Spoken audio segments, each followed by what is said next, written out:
ನಮ್ ಜನ ಏನಾದ್ರೂ ಸಾಧನೆ ಮಾಡಿದ್ರೆ ಅದಕ್ಕೆ ಪ್ರಶಂಸೆ ಶ್ಲಾಘನೆ ಅತಿ ವಿರಳ.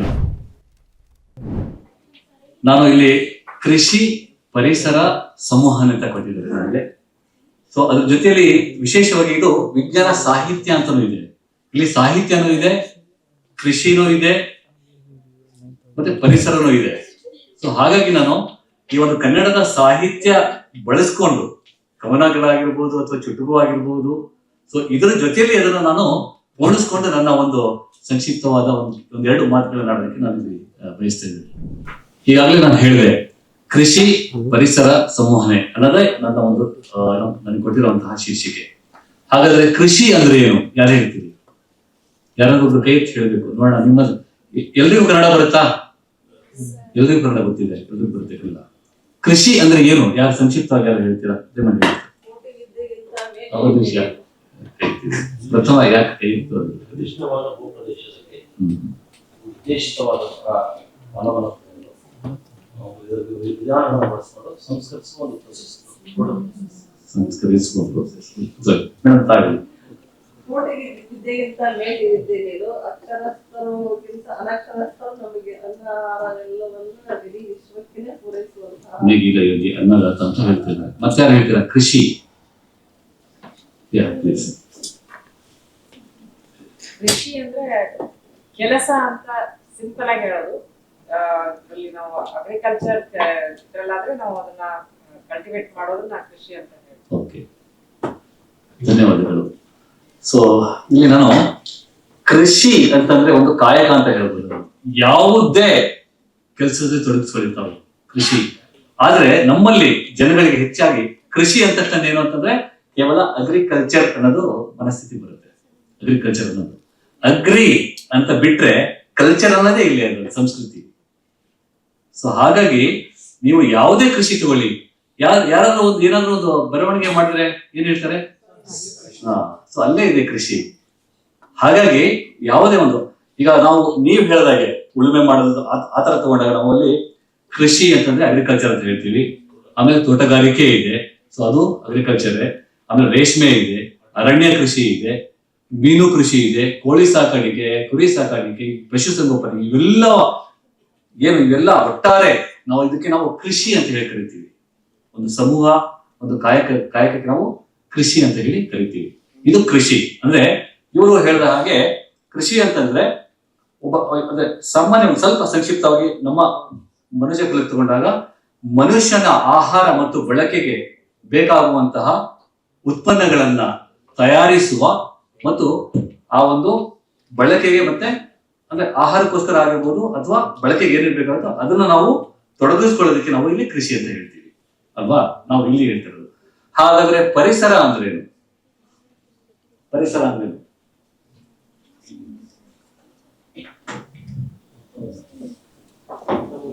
ಪರಿಸರ ಯಾರೋ ಒಬ್ಬರು ಹೇಳಿ ಸಾಕು, ಆಮೇಲೆ ನಾನು ತೋರ್ತೀನಿ. ಪರಿಸರ ಸುತ್ತಮುತ್ತಲಿನ ವಿದ್ಯಮಾನಗಳು.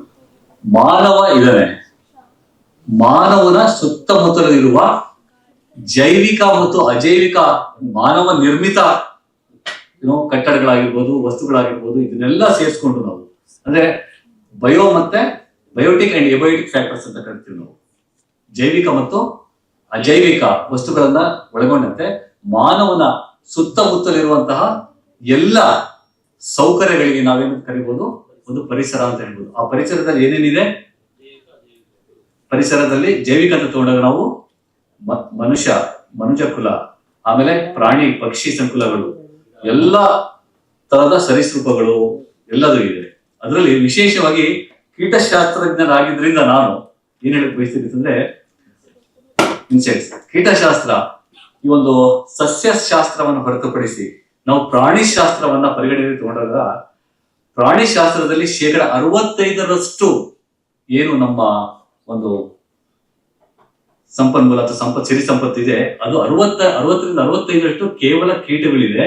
ಉಳಿದ 35% ಮನುಷ್ಯರು, ಪ್ರಾಣಿಗಳು, ಪಕ್ಷಿಗಳು, ಸರೀಸೃಪಗಳು, ಹಾವು, ಜಂತು ಎಲ್ಲದೂ ಇದೆ.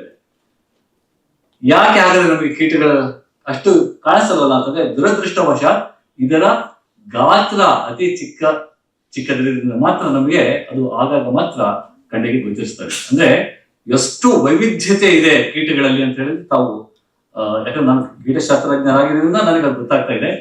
ತಾವು ಸಹ ಕೀಟಶಾಸ್ತ್ರ ಅಂದ್ರೆ ಏನು ಅಂತ ಹೇಳಿ ಅರ್ಥೈಸ್ಕೊಳ್ಬೇಕಾದ್ರೆ ನಿಮ್ಗೆ ಸಾಕಷ್ಟು ಸವಲತ್ತುಗಳು, ಈಗ ನಿಮ್ಗೆ ಎಲ್ಲ ಸೌಲಭ್ಯಗಳು ಕೈಯಲ್ಲೇ ಇದೆ. ಈಗ ಪ್ರಾಯಶಃ ಶರ್ಮಾ ಸಾಹೇಬ್ ಈಗಾಗಲೇ ನಿಮ್ಗೆ AI ಮೂಲಕನೂ ಹೇಳಿರ್ಬೋದು ಈ ಒಂದು ಬಗ್ಗೆ. ಸೊ ಹಾಗೆ ನಾವೆಲ್ಲ ಓದ್ಬೇಕಾದ್ರೆ ಈ ಥರದ್ದು ಏನು ಇರಲಿಲ್ಲ ನಮಗೆ.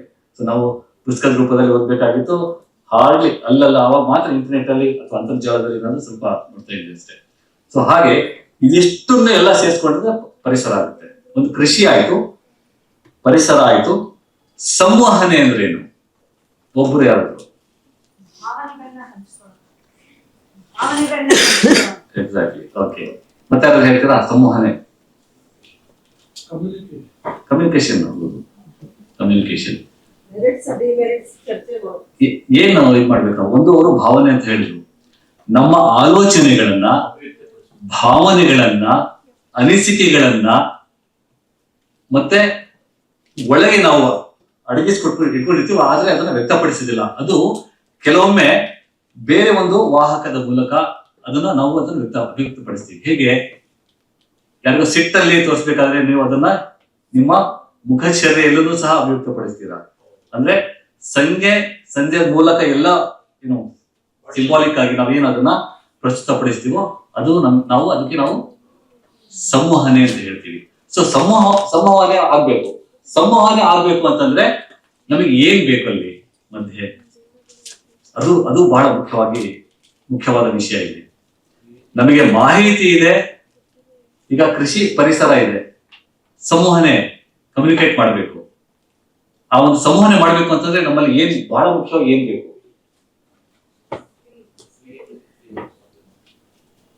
ಸ್ಕಿಲ್ ಬೇಕು. ಸ್ಕಿಲ್ಗಿಂತ ಮುಂಚೆ ಏನ್ ಬೇಕು?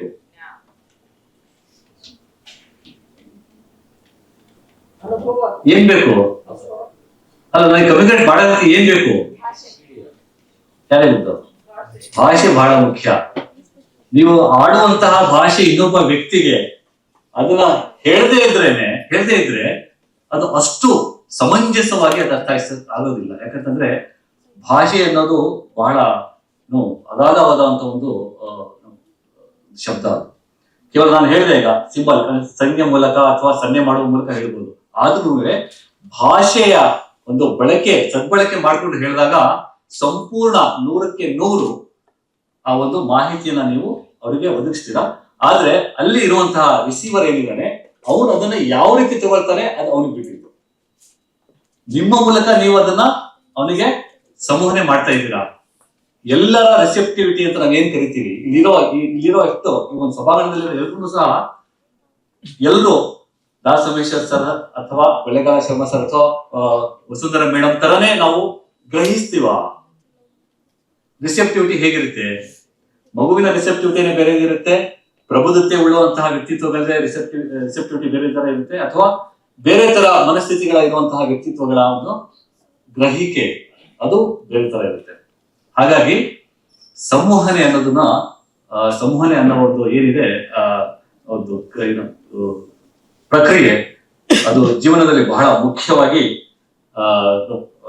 ಪ್ರಮುಖ ಪಾತ್ರವನ್ನು ವಹಿಸುತ್ತೆ. ಹಾಗಾದ್ರೆ ಒಂದು ಭಾಷೆ ಆಯ್ತು, ಇನ್ನೊಂದು ಧ್ವನಿ, ಇನ್ನೊಂದು ದೃಶ್ಯ. ಭಾಷೆ, ಧ್ವನಿ ಮತ್ತು ದೃಶ್ಯ ಇದೆಲ್ಲವನ್ನು ಕೂಡ್ಕೊಂಡಾಗ ಒಂದು ಉತ್ತಮವಾದ, ಯಾಕೆ ಅಂತಂದ್ರೆ ಪ್ರಾಯಶಃ ವಸುಂಧರಾ ಮೇಡಮ್ ಹೇಳಿದ ಹಾಗೆ ಇದು ಬರವಣಿಗೆಗೆ ಪೂರಕವಾಗಿರುವಂತಹ ಒಂದು ಭಾಷಣ ಆಗಿರ್ಬೇಕು ಅಂತ ಹೇಳೋದಕ್ಕೋಸ್ಕರ ಇದೆಲ್ಲ ನಿಮಗೆ ಮೂಲಭೂತವಾಗಿ ಅರ್ಥೈಸಬೇಕಾಗಿರುವಂತ ನನ್ನ ಒಂದು ಧರ್ಮ ಅಂತ ಹೇಳ್ತಾ, ಸೊ ಹೀಗೆ ಭಾಷೆ, ದೃಶ್ಯ ಮತ್ತು ಧ್ವನಿ ಇದೆಷ್ಟನ್ನು ಒಳಗೊಂಡಂತೆ ಆಗಿದ್ರೆ ಅದು ಒಂದು ಉತ್ತಮವಾದ ಒಂದು ಮಾಹಿತಿಯನ್ನ ಮತ್ತೊಬ್ಬನಿಗೆ ಪಸರಿಸಲಿಕ್ಕೆ ಅಥವಾ ಪ್ರಸರಣ ಮಾಡೋದಕ್ಕೆ ಮಾಧ್ಯಮವಾಗಿ ಬಳಕೆ ಮಾಡುವಂತಹದ್ದು ಸಂವಹನೆ. ಇದರಲ್ಲಿ ದೃಶ್ಯ ಮಾಧ್ಯಮ ಇದೆ, ನಮ್ಮಲ್ಲಿ ಶ್ರವಣ ಮಾಧ್ಯಮ ಇದೆ, ರೇಡಿಯೋ. ದೃಶ್ಯ ಮಾಧ್ಯಮ ದೂರದರ್ಶನಗಳಿದ್ದಾವೆ, ಟೆಲಿವಿಷನ್ಸ್. ಶ್ರವಣ ಮಾಧ್ಯಮ ರೇಡಿಯೋಗಳಿದ್ದಾವೆ.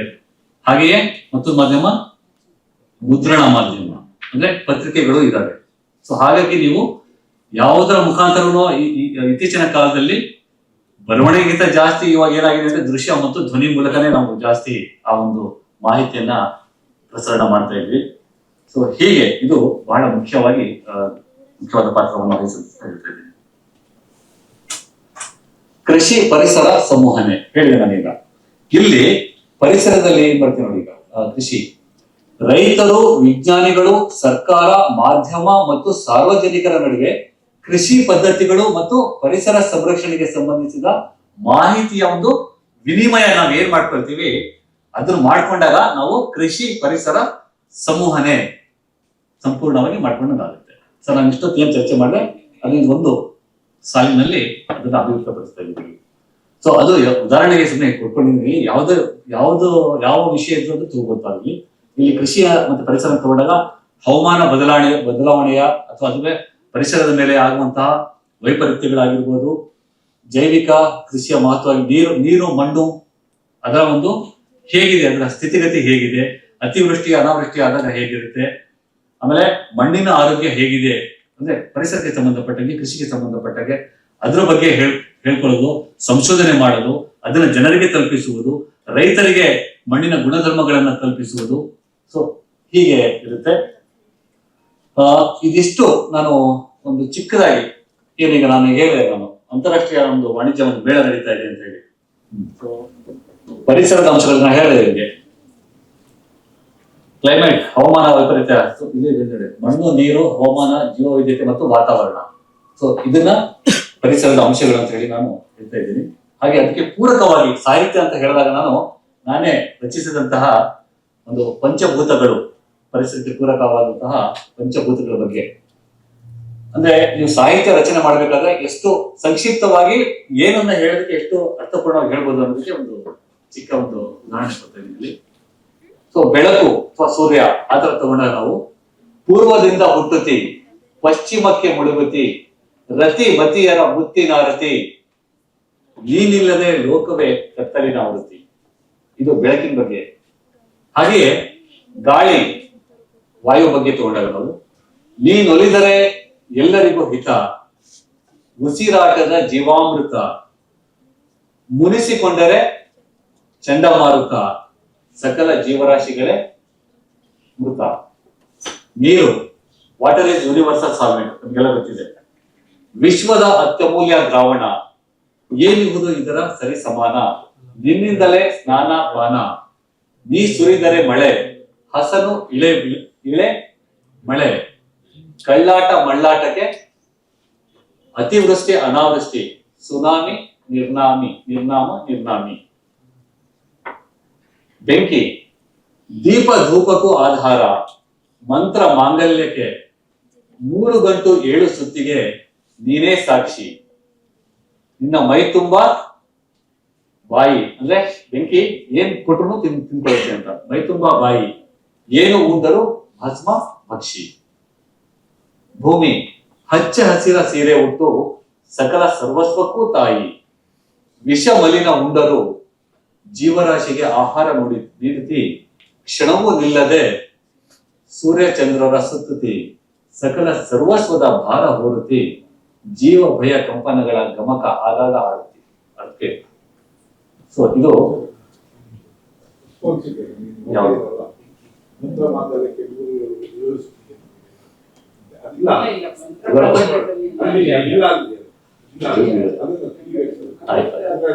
ಇದು ನಾನು 15 ವರ್ಷದ ಹಿಂದೆ ಬರ್ತಿದ್ದೆ. ನಮ್ಮ ಸಾಹಿತ್ಯ ಕೃಷಿ ಬಗ್ಗೆ ಹಲವಾರು ವಚನಗಳಿದ್ದಾವೆ. ಅದೊಂದು 2 ನಾನು ಹೇಳ್ತಾ ಇದ್ದೀನಿ. ಮೇಡಮ್ ಹೇಳ್ತಾ ಇದ್ರು, ಕೋಟಿ ವಿದ್ಯೆಗಿಂತ ಮೇಟಿ ವಿದ್ಯೆಯೇ ಮೇಲು, ಮೇಟಿ ರಾಟೆ ನಡೆದುದಲ್ಲದೆ ದೇಶ ದಾಟವೇ ಕೆಡುಗು ಸರ್ವಜ್ಞ. ಎಷ್ಟು ಅರ್ಥಗರ್ಭಿತವಾಗಿದೆ ಅಂತಂದ್ರೆ ಈ 2 ಸಾಲುಗಳಲ್ಲಿ ಕೋಟಿ ವಿದ್ಯೆಗಿಂತ ಮೇಟಿ ವಿದ್ಯೆ ಮೇಲು, ಎಲ್ಲಾ ವಿದ್ಯೆಗಳಿಂದ ಕೃಷಿ ಕಾಯಕ ಮೇಲು ಅನ್ನೋದನ್ನ ಇಲ್ಲಿ ತಿಳಿಸ್ತಿರ್ತಾರೆ ಸರ್ವಜ್ಞರು. ಹೌದಲ್ವಾ? ಎಲ್ಲ ಒಂದು ದೇಶವನ್ನ ಅನ್ನ ಕೊಡುವ ನೇಗಿಲ ಯೋಗಿ ನಮ್ಮ ರೈತ ಮಿತ್ರ ಅವ್ರು ಹೇಳಿದ್ರು, ಮೇಡಮ್ ಅಕ್ಷರಸ್ಥನಾಗಿರ್ಬೋದು ಅಥವಾ ಅನಕ್ಷರಸ್ಥನೂ ಆಗಿರ್ಬೋದು, ಆದ್ರೆ ಒಂದು ದೇಶಕ್ಕೆ ಅನ್ನವನ್ನ ನೀಡುವ ಮತ್ತು ಅಷ್ಟೇ ಅಲ್ಲ, ಕೃಷಿಯ ಮೂಲಕನೇ ಸಾಕಷ್ಟು ಆರ್ಥಿಕತೆಯನ್ನ ಮುನ್ನಡೆಸುವಂತಹ ಕಾಯಕ ಅಂತಂದ್ರೆ ಅದು ಕೃಷಿ. ಹಾಗೆಯೇ ಬಸವಣ್ಣನವರು ಒಂದು ಕಡೆ ಹೇಳ್ತಾರೆ, ಕೃಷಿ ಕೃತ್ಯ ಕಾಯಕ ಮಾಡುವ ಸದ್ಭಕ್ತನ ಪಾದವ ತೋರಿಸಿ ಬೆಳೆಸಯ್ಯ, ಆತನ ತನು ಶುದ್ಧ, ಆತನ ಮನ ಶುದ್ಧ, ಆತನ ಭಾವ ಶುದ್ಧ, ಆತನ ಮನೆಯೊಳಗೊಕ್ಕು ಲಿಂಗಾರ್ಚನೆ ಮಾಡುವ ಗುರು ಪಾವನನಾಗ್ತಾನೆ ಅಂತ ಹೇಳ್ತಾರೆ. ಅಂದ್ರೆ ರೈತನಿಗೆ ಯಾವ ರೀತಿ ಆ ಒಂದು ಸ್ಥಾನ ಇದೆ ಅನ್ನೋದಕ್ಕೆ, ಒಂದು ಎಷ್ಟು ಒಂದು ಪವಿತ್ರವಾಗಿದ್ದಾನೆ, ಅವನ ಭಾವನೆ ಹೇಗಿರುತ್ತೆ, ಅವನ ಮನ ಹೇಗೆ ಎಷ್ಟು ಶುದ್ಧ ಇರುತ್ತೆ ಅನ್ನೋದ್ರ ಬಗ್ಗೆ ಅದನ್ನು ಸಹ ಹೇಳ್ತಾರೆ. ಅಂದ್ರೆ ಕೃಷಿಯ ಬಗ್ಗೆ, ಕೃಷಿ ಕುರಿತು ವಚನಗಳು. ಹಾಗೆಯೇ ಸಾಕಷ್ಟು ಬರಹಗಾರರು ಈಗಾಗಲೇ ನೆನ್ನೆ ಹೇಳಿರ್ತಾರೆ. ನನ್ನ ಪ್ರಕಾರ ಅಂತೂ ಗಣೇಶ ಸರ್ ಪ್ರಸ್ತಾಪ ಮಾಡಿರ್ತಾರೆ, ಮತ್ತೆ ಯಾರು ಚಂದ್ರಶೇಖರ್ ಸರ್ ಇತ್ತು ಅನ್ಸುತ್ತೆ, ಡಾಕ್ಟರ್ ಸಿ.ಆರ್. ಚಂದ್ರಶೇಖರ್ ಸರ್ ಅವರು ಮಾತಾಡಿರ್ತಾರೆ. ಮೇಡಮ್ ಪ್ರಾಸ್ತಾವಿಕ ಒಂದು ಸ್ವಲ್ಪ ನೋಡಕ್ ಸಿಗ್ತದೆ ನನಗೆ, ಸ್ವಲ್ಪ ಸಮಯಾವಕಾಶದಲ್ಲಿ ಅವರು ಅದು ಪ್ರಸ್ತಾಪ ಮಾಡಿದ್ದಾರೆ. ಕುವೆಂಪುರವರು ಕೊಳಲು ಕವನ ಸಂಕಲನದಲ್ಲಿ ನೇಗಿಲ ಯೋಗಿ ಅನ್ನೋ ಒಂದು, ಅದು ನಮಗೆ ಪ್ರತಿಯೊಂದು ನಮಗೆ ಬೇರೆ ಮಾಡ್ತಿರಲ್ಲ, ನಾವು ಕೃಷಿ ಇಲಾಖೆ ವತಿಯಿಂದ ಯಾವುದೇ ಕಾರ್ಯಕ್ರಮ ತಗೊಂಡ್ರು ನೇಗಿಲ ಯೋಗಿ ಎನ್ನುವ ಈ ಒಂದು ಕವನದಿಂದ ಅಥವಾ ಈ ಒಂದು ಹಾಡಿನ ಮೂಲಕವೇ ನಾವು ಅದನ್ನ ಪ್ರಾರ್ಥನೆಯನ್ನು ಸಲ್ಲಿಸಿ ರೈತನಿಗೆ ನಾವು ಕಾರ್ಯಕ್ರಮಗಳನ್ನು ತಗೊಳ್ತೀವಿ. ನೇಗಿಲ ಕುಳದೊಳಗಡಗಿದೆ ಕರ್ಮ, ನೇಗಿಲ ಮೇಲೆಯೇ ನಿಂತಿದೆ ಧರ್ಮ ಅನ್ನುವ ಒಂದು ಸಾಲು ಎಷ್ಟು ಅರ್ಥಗರ್ಭಿತವಾಗಿದೆ ಅಂತ. ಹಾಗೆ ಅದನ್ನ ಬೇರೆ ಬೇರೆ ತರನು ಅದು ಹೇಳ್ತಾ ಹೋಗಿದ್ದಾರೆ ಅದರಲ್ಲಿ. ಅಂದ್ರೆ ರಾಜ್ಯಗಳು ದಿಸಲಿ ರಾಜ್ಯಗಳ ಅಡಿಯಲ್ಲಿ ಹಾರಲಿ ಗದ್ದುಗೆ ಮುಕುಟಗಳು, ಮುತ್ತಿಗೆ ಹಾಕಲಿ ಸೈನಿಕರಿಲ್ಲ, ಬಿತ್ತುಳುವುದನವ ಬಿಡುವುದೇ ಇಲ್ಲ. ಏನಾದ್ರೂ ಮಾಡ್ಲಿ, ತನ್ನ ಕಾಯಕ ಅನ್ನ ನೀಡುವ ಅಂತ ಒಂದು ಕಾಯಕ ಅವನಂತೂ ಅದನ್ನ ಕಡೆಗಾಣಿಸೋದಿಲ್ಲ, ಅದನ್ನ ಅವನು ಮಾಡೇ ಮಾಡ್ತಾನೆ, ಏನಾರಾಗಿರ್ಬೋದು ಅಂತ ಹೇಳಿ. ಹಾಗೆಯೇ ಬೇಂದ್ರೆಯವರು ಸಹ ಅವರ ಒಂದು ಗಾಳಿ ಸುದ್ದಿ ಮತ್ತೆ ಆ ಒಂದು ಗಾಳಿ ಸುದ್ದಿ ಮತ್ತೆ ಇನ್ನೊಂದೆರಡು ಇದ್ದಾರೆ ಅವರ ಕೃತಿಗಳು. ಅದರಲ್ಲಿ ಗದ್ದೆ, ಕೃಷಿ, ಬಯಲು, ಗಾಳಿ ಬಗ್ಗೆ, ಬೆಳೆ ಬಗ್ಗೆ ಆ ಒಂದು ಕವನದ ಮೂಲಕ ಅದನ್ನ ಸಾರಿದ್ದಾರೆ. ಹಲವಾರು ಇದ್ದಾವೆ, ಅದು ಒಂದೊಂದು ಮಾತ್ರ ಹೇಳ್ತಾ ಇದ್ದೀನಿ. ಕಾರಂತರು ಸಹ ವಿಜ್ಞಾನ ಕನ್ನಡದಲ್ಲಿ ಪ್ರಪ್ರಥಮವಾಗಿ ಸ್ವಲ್ಪ ಸರಳ ಭಾಷೆಯಲ್ಲಿ ಚಿಕ್ಕ ಮಕ್ಕಳಿಂದ ಹಿಡಿದು ಎಲ್ರಿಗೂ ಅರ್ಥೈಸುವಾಗೆ ಯಾರಾದ್ರೂ ಮಾಡಿದ್ದಾರೆ ಅಂದ್ರೆ ಕನ್ನಡ ಸಾಹಿತಿಗಳಾಗಿ ಅದು ಇವರು ಶಿವರಾಮ್ ಕಾರಂತ ಅಂತ ಹೇಳಕ್ಕೆ ಇಷ್ಟಪಡ್ತೀನಿ ನಾನು. ಕಾರಂತಜ್ಜನೇ ನಾವೆಲ್ಲ ಚಿಕ್ಕ ಹುಡುಗರಾಗಿದ್ದಾಗ ಪತ್ರಿಕೆಗಳಲ್ಲಿ ಬೇರೆ ಬೇರೆ ಒಂದು ನಿಯತಕಾಲಿಕೆಗಳಲ್ಲಿ ಓದ್ತಾ ಇದ್ವಿ. ಅಷ್ಟು ಅವರು ವಿಜ್ಞಾನವನ್ನ ಕನ್ನಡದಲ್ಲಿ ಸುಲಭವಾಗಿ ಅರ್ಥೈಸಿಕೊಳ್ಳುವ ಹಾಗೆ ಮಕ್ಕಳಿಗೋಸ್ಕರ ಎಲ್ರಿಗೂ ಸಹ ಬರ್ತಿದ್ದಾರೆ. ಸೊ ಮಾಸ್ತಿ ವೆಂಕಟೇಶ್ ಅಯ್ಯಂಗಾರ್ ಅವರು ಸಹ ರಂಗನಾಯಕಿ, ಚೆನ್ನಿ ಎನ್ನುವ ಒಂದು ಕೃತಿಯಲ್ಲಿ ಕೃಷಿಕರ ಬದುಕು, ಮಣ್ಣಿನ ಮಹತ್ವ, ಪ್ರಕೃತಿ, ಸೊ ಹೀಗೆ ಗ್ರಾಮೀಣ ಬದುಕಿನ ಬಗ್ಗೆ ಅವರು ಅದನ್ನ ಉಲ್ಲೇಖಿಸಿದ್ದಾರೆ. ಅಂದ್ರೆ ಜ್ಞಾನಪೀಠ ಪ್ರಶಸ್ತಿ ಪಡೆದಿರುವಂತಹ ಮಹಾನ್ ಕವಿಗಳು ಅವರೂ ಸಹ ಕೃಷಿಯ ಬಗ್ಗೆ ಅವರ ಒಂದು ಬರವಣಿಗೆಗಳಲ್ಲಿ, ಕೃತಿಗಳಲ್ಲಿ ಅದನ್ನ ಉಲ್ಲೇಖಿಸಿದ್ದಾರೆ ಅಂತ ಹೇಳ್ತಾ, ನಮ್ಮ ಚಂದ್ರಶೇಖರ್ ಕಂಬಾರ್ ಸಾಹೇಬರಂತೂ ಅವರ ಒಂದು ಭಾಷಾ ವೈವಿಧ್ಯತೆ ಯಾವುದು ನಾಟಕ ಅಂತ ಹೇಳ್ತೀವಿ ನಾವು. ಉತ್ತರ ಕರ್ನಾಟಕ ಭಾಗದ ಭಾಷಾ ಬಳಕೆಯಿಂದ ಹಲವಾರು ನಾಟಕಗಳಲ್ಲಿ ಅದನ್ನ ನೋಡಿದ್ದೀನಿ, ನಾನು ಅಭಿನಯಿಸಿದ್ದೀನಿ ಆದ್ರೂ ಸಹ. ಸೊ ಅದರಲ್ಲಿ ಅವರು ಕೃಷಿಯ ಬಗ್ಗೆ ಅವರು ಸಹ ಅದನ್ನ ತುಂಬಾ ಚೆನ್ನಾಗಿ ಅದನ್ನು ಉಲ್ಲೇಖ ಮಾಡಿದ್ದಾರೆ. ಆ ಗ್ರಾಮೀಣ ಸೊಗಡಿನ ಭಾಷೆ ತಗೊಂಡು ಅಲ್ಲಿನ ಏನು ಲ್ಯಾಂಡ್ ಲಾರ್ಡ್ಸ್ ಅಂತ ನಾವೇನ್ ಕರಿತೀವಿ, ರೈತ ಅಥವಾ ರೈತ ಉದ್ಯಮಿ ಆಗಿರೋದ್ರ ಬಗ್ಗೆ ಇಂಥದ್ದೆಲ್ಲ ತಗೊಂಡಿದ್ದಾರೆ. ಅನಂತ ಸ್ವಾಮಿ ಸಾಹೇಬರು ಹೇಳಿದ್ದಾರೆ, ಟೈಪ್ ಮಾಡಿಸಿದ್ದೆ, ಟೈಪ್ ಸಣ್ಣ ಬರ್ಕೊಟ್ಟಿದ್ದೇನಲ್ಲ, ಟೈಪ್ ಮಾಡಿದ್ರೆ ನಾನೇ ಟೈಪ್ ಮಾಡಿದ್ರೆ ಗೋಕಾಕ್. ಸೊ ಹೀಗೆ ಇವರೆಲ್ಲರೂ ಸಹ ನಮ್ಮ ಅವರವರ ಒಂದು ಕೃತಿಗಳಲ್ಲಿ, ಅವರ ಒಂದು ಲೇಖನಗಳಲ್ಲಿ ಮಾಡಿದ್ದಾರೆ. ಹಾಗೆಯೇ ಹಸಿರು ಹೊನ್ನು ಅನ್ನೋದ್ರ ಬಗ್ಗೆ ಅಂತೂ ಯಾರು ಅದನ್ನ ಮರೆಯೋದೇ ಇಲ್ಲ, ನೆನ್ನೆನೂ ಪ್ರಸ್ತಾಪ ಆಗಿರುತ್ತೆ ಅಂತ ಅನ್ಕೊಂಡಿದ್ದೆ ನಾನು.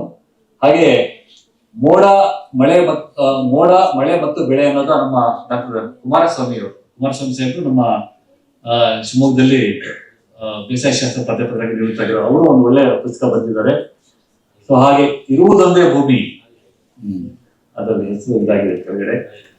ನಾಗೇಶ್ ಹೆಗಡೆ ಸಾಹೇಬರು ಸಹ ಅವರ ಲೇಖನಗಳು ಎಡೆಬಿಡದೆ ನೀವು ಪ್ರಜಾವಾಣಿ ಪತ್ರಿಕೆಯಲ್ಲಿ ನೋಡ್ತಾ ಇರ್ಬೋದು. ವಿಜ್ಞಾನದ ಬಗ್ಗೆ ನಿರಂತರವಾಗಿ ಬೇರೆ ಬೇರೆ ಬೇರೆ ಬೇರೆ ಆಯಾಮಗಳಲ್ಲಿ ಕೃಷಿಯ ಬಗ್ಗೆನೂ ಸಹ ಒಳಗೊಂಡಂತೆ ಎಲ್ಲ ಒಂದು ಸಮುದ್ರದ ಆಗಿರ್ಬೋದು, ಭೂಮಿಯ ಮೇಲೆ ಆಗಿರ್ಬೋದು, ಆಕಾಶದ ಆಗಿರ್ಬೋದು, ಅಂದ್ರೆ ಈ ಎಲ್ಲ ಏನು ಮೇಲಸ್ತರ ಕೆಳಸ್ತರ ಅಂತ ಹೇಳ್ತಿರಲ್ಲ, ಎಲ್ಲ ಅಸ್ತರಗಳಲ್ಲೂ ಸಹ ಅವರು ಇದನ್ನ ತುಂಬಾ ಚೆನ್ನಾಗಿ ಒಂದು ಲೇಖನಗಳನ್ನ ಬರೀತಾ ಹೋಗಿದ್ದಾರೆ. ಹಾಗೆ ನಮ್ಮ doctor K N Ganeshaiah sir ಅವರ ಕೆಲವೊಂದು ಪುಸ್ತಕಗಳ ಶೀರ್ಷಿಕೆ ನೋಡಿದ್ರೆ ಇದ್ರಲ್ಲಿ ಏನ್ ಇರಬಹುದು ಅಂತ ನಾವು ಊಹಿಸಕ್ಕೂ ಸಾಧ್ಯ ಆಗಲ್ಲ. ಅಂತಂದ್ರೆ ನೀವು ಓದಲೇಬೇಕು ಅದು. ಅವರ ಒಂದು ಆಲೋಚನೆ, ಅವರ ಒಂದು ಸೃಜನಶೀಲತೆ, ಅವರ ಒಂದು ಅವರು ವಿಚಾರ ಮಾಡುವಂಥದ್ದು ಎಲ್ಲದನ್ನ ಅವರು ಹೇಗೋ ಯಾವುದಕ್ಕೋ ಒಂದು ಪೋಣಿಸಿ ಅದಕ್ಕೆ ಅರ್ಥವಾಗುವಂತೆ ಆ ಒಂದು ಲೇಖನಗಳಾಗಿರ್ಬೋದು. ಅವರಂತೂ ಕೇವಲ ಕನ್ನಡದಲ್ಲಿ ಅಷ್ಟೇ ಅಲ್ಲ, ಅವರು ಆಂಗ್ಲ ಭಾಷೆಯಲ್ಲಿ ನೇಚರ್ ಅನ್ನೋ ಒಂದು ಪತ್ರಿಕೆಯಲ್ಲಂತೂ, ಆಮೇಲೆ ಕರೆಂಟ್ ಸೈನ್ಸ್ ಅನ್ನೋ ಒಂದು ಪತ್ರಿಕೆಯಲ್ಲಿ ನಿರಂತರವಾಗಿ ಅವರ ಲೇಖನಗಳು ಆಂಗ್ಲ ಭಾಷೆಯಲ್ಲಿ ನಾವು ಓದ್ಬೇಕಾದ್ರೆ ಓದ್ತಾ ಇದ್ವಿ. ನಾವು ವಿದ್ಯಾರ್ಥಿಗಳಾಗಿದ್ದಾಗ ಎಲ್ಲ ಆಂಗ್ಲ ಭಾಷೆಯಲ್ಲಿ ಎಲ್ಲ ನಿಯತಕಾಲಿಗಳು ಅವರ ಒಂದು ಇದಿರ್ತಿತ್ತು. ಅಷ್ಟೇ ಅಲ್ಲ, ಅವರು ಈ ಒಂದು ಪರಿಸರದ ಬಗ್ಗೆ ಒಂದು ಸ್ಪೀಸಿಯೇಷನ್ ಅಂತ ನಾವು ಕರಿತೀವಿ, ಎವಲ್ಯೂಷನ್ ಅಂತ ಕರಿತೀವಿ. ಎವಲ್ಯೂಷನ್ ಸ್ಪೀಸಿಯೇಷನ್ ಬಗ್ಗೆ ಯಾರಾದ್ರೂ ಒಳ್ಳೆ ಚೆನ್ನಾಗಿ ಮಾತಾಡ್ತಾರೆ ಅಂತಂದ್ರೆ ಅದು ನಾನು ಗಣೇಶಯ್ಯ ಸರ್ ಅಂತ ಹೇಳಕ್ಕೆ ಈ ಒಂದು ಸಭಾಂಗಣದಲ್ಲಿ ಹೇಳಕ್ಕೆ ಮುಂದೆ ಇಷ್ಟಪಡ್ತೀನಿ. ಯಾಕಂದ್ರೆ ನಾನು ಅವರ ವಿದ್ಯಾರ್ಥಿಯಾಗಿ ಅವರ ಎವಲ್ಯೂಷನರಿ ಬಯಾಲಜಿ ಸ್ಪೀಸಿಯೇಷನ್ ಬಗ್ಗೆ ನಾನು ಪಾಠ ಕೇಳಿರ್ತದ್ದು. ಹಾಗಾಗಿ ಸೊ ಅವರದೇ ಆದಂತ ಒಂದು ಶೈಲಿಯಲ್ಲಿ ಅದನ್ನ ತುಂಬಾ ಚೆನ್ನಾಗಿ ಅದನ್ನ ಅಭಿವೃದ್ಧಿಪಡಿಸ್ತಾರೆ ಅವರು. ಸಸ್ಯ ಸಗ್ಗ ಒಂದು ಇದಕ್ಕೆ ಪೂರಕವಾಗಿ ಅಂತ ಹೇಳಿದೀನಿ. ಇಲ್ಲಿ ಆ ಕೃತಿಗಳು ನಿಮ್ಗೆ ಕಾಣಿಸ್ತಾ ಇದ್ದಾರೆ, ಅವರು ಹಲವಾರು ಕೃತಿಗಳಿದ್ದಾವೆ, ಸಾಕಷ್ಟು ಕೆಲಸ ಮಾಡಿದ್ದಾರೆ. ನಾನು ಓದ್ಬೇಕಾದ್ರೆ, ನಾನು ಕೀಟಶಾಸ್ತ್ರ ಓದ್ಬೇಕಾದ್ರೆ ಸ್ನಾತಕೋತ್ತರ ಪದವಿ ಇದ್ದಾಗ ಎಲ್ಲ ಜಿಲ್ಲೆಗಳಲ್ಲಿ ದೊರಕುವಂತಹ ಸಸ್ಯಗಳ ಎಲ್ಲ ಸಸ್ಯಗಳು ಆ ಒಂದು ಪುಸ್ತಕಗಳನ್ನು ತಗೊಂಡ್ಬಂದವರು ಅದನ್ನ ಗಣಕಯಂತ್ರಕ್ಕೆ ಎಲ್ಲ ಅದನ್ನ ಅಂದ್ರೆ ಅಳವಡಿಸಿ ಅಂದ್ರೆ ಫೀಡ್ ಮಾಡ್ತೀವಲ್ಲ ನಾವು, ಎಲ್ಲ ಇನ್ಫಾರ್ಮೇಶನ್ ಹಾಕಿ ಎಲ್ಲೆಲ್ಲಿ ಹೇಗೆ ಹೋಗಿದೆ ಅಂದ್ರೆ ಜಿಯೋಗ್ರಫಿಕಲ್ ಡಿಸ್ಟ್ರಿಬ್ಯೂಷನ್ ಆಗಿರ್ಬೋದು, ಅಥವಾ ಸ್ಪೀಸಿಯೇಷನ್ ಆಗಿರ್ಬೋದು, ಅಥವಾ ಅದು ಬೆಳೆದು ಬಂದಂತ ಹಾದಿ ಹೇಗಿದೆ, ಮತ್ತೆ ಅದೇನಾದ್ರೂ ಅಳಿವಿನಂಚಿನಲ್ಲಿದ್ರೆ ಅದನ್ನು ಸಹ ಅಷ್ಟು ಸಾಕಷ್ಟು ವರ್ಷಗಳ ಕಾಲ ಅದ್ರ ಬಗ್ಗೆ ಅವರು ತುಂಬಾ ಅಧ್ಯಯನ ಮಾಡಿದ್ದಾರೆ. ಸೊ ಅಷ್ಟು ಚೆನ್ನಾಗಿ ಆ ಒಂದು ವಿಜ್ಞಾನದಲ್ಲಿ ಪರಿಸರಕ್ಕೆ ಪೂರಕವಾಗಿರುವಂತಹ ಸಂಶೋಧನೆಯ ಕಾರ್ಯವನ್ನು ಮಾಡಿದ್ದಾರೆ. ಹಾಗೆಯೇ ಡಾಕ್ಟರ್ ನಾ ಸೋಮೇಶ್ವರ್ ಸಾಹೇಬ್ರು, ಸೊ ಅವರು ಇದೇ ಒಂದು ಹಂತಕ್ಕೆ ಬಂದು ನಿಲ್ಲುವಂತಹ ಮಾಹಿತಿ ಹೊತ್ತ ಕಣಜ ಅಂತ ಹೇಳ್ಬೋದು ನಾವು ಅವರಿಗೆ. ಯಾಕಂದ್ರೆ ನಾವು ನೋಡ್ತಾ ಇದೀವಿ 25 ವರ್ಷ ದಾಟಿದೆಯಲ್ಲ ಸರ್ ತಟ್ಟಂತೇಳಿ, ದಯಮಾಡಿ ಎಲ್ಲರೂ ಚಪ್ಪಾಳೆ ತಟ್ಟಬೇಕು ಅವರಿಗೆ. ಇತ್ತೀಚೆಗೆ GK ವಿಕಿಯಲ್ಲಿ 5,000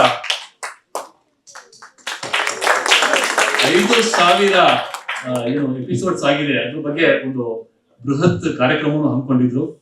ಸೊ ಅವರು ಅಷ್ಟೇ, ಅವರ ಒಂದು ಯಾರಾದ್ರೂ ಕೇಳಿ ದೂರದರ್ಶನ ನೋಡ್ತಿದ್ದೀರಾ ಅಂತ ನಾನೆಲ್ಲ ಕೇಳಿದೆ. ಈಗ ನಾನು ವಾರ್ತಾ ವಾಚಕ, ಎಲ್ಲ ನೋಡ್ದಂಗಿದೆ ಅಂತಾರೆ ಅವರು. ದೂರದರ್ಶನ ನೋಡ್ತೀರಾ ಅಂತ ಹೇಳಿದಾಗ ಹಾ ಸರ್ ನೋಡ್ತೀವಿ, ವಾರ್ತೆ ಗೀತೆ ಸರ್ ತಟ್ಟಂತ ಹೇಳಿ ನೋಡ್ತೀವಿ ಸರ್. ಅವರು ಗುರ್ತಿಸ್ಕೊಂಡಿರೋದು ಇಲ್ಲಿವರೆಗೂ ದೂರದರ್ಶನ ನೋಡ್ತಾ ಇದೀವಿ ಅಂತಂದ್ರೆ ಅವರು ಥಟ್ಟಂತ ಹೇಳಿ ಕಾರ್ಯಕ್ರಮನ ಅಷ್ಟೇ ಅಲ್ಲ, ಬೇರೆದು ದೂರದರ್ಶನ. ಯಾಕಂದ್ರೆ ಅದು ಸ್ಯಾಂಕ್ಟಿಟಿನ ಉಳಿಸ್ಕೊಂಡ್ ಬಂದಿದೆ ದೂರದರ್ಶನ. ಸೊ ಅದು ಯಾವ ಒಂದು ಭಾಷೆ ಎಲ್ಲದಕ್ಕೆ ಮಿಗಿಲಾಗಿ ಅಂದ್ರೆ ಎಲ್ಲ ಮೀರಿದಂಥದ್ದು, ಭಾಷೆ, ಜಾತಿ, ಮತ, ಭೇದ ಭಾವ ಯಾವುದೇ ಇಲ್ಲ. ಅದೇನು ಕೊಡ್ಬೇಕಾಗಿದೆಯೋ ಒಂದು ಮನುಷ್ಯ ಕುಲಕ್ಕೆ ಅಂತಹ ಎಲ್ಲ ಮಾಹಿತಿಯನ್ನ, ಸಂದೇಶವನ್ನ ನಿಸ್ವಾರ್ಥವಾಗಿ ಆ ಸೇವೆ ಸಲ್ಲಿಸ್ತಾರೆ ದೂರದರ್ಶನ ಚಂದನ ಅನ್ನೋದನ್ನು ಹೇಳಕ್ಕೆ ಇಷ್ಟಪಡ್ತೀನಿ. ಹಾಗೆ ಸರ್ ಪ್ರಸ್ತಾಪ ಮಾಡುವಂತ ಪ್ರತಿಯೊಂದು ವಿಷಯ ಅಷ್ಟು ಕುತೂಹಲಕಾರಿಯಾಗಿ ಅದನ್ನ ನಮ್ಗೆ ಅರ್ಥೈಸ್ತಾರೆ ಸರ್.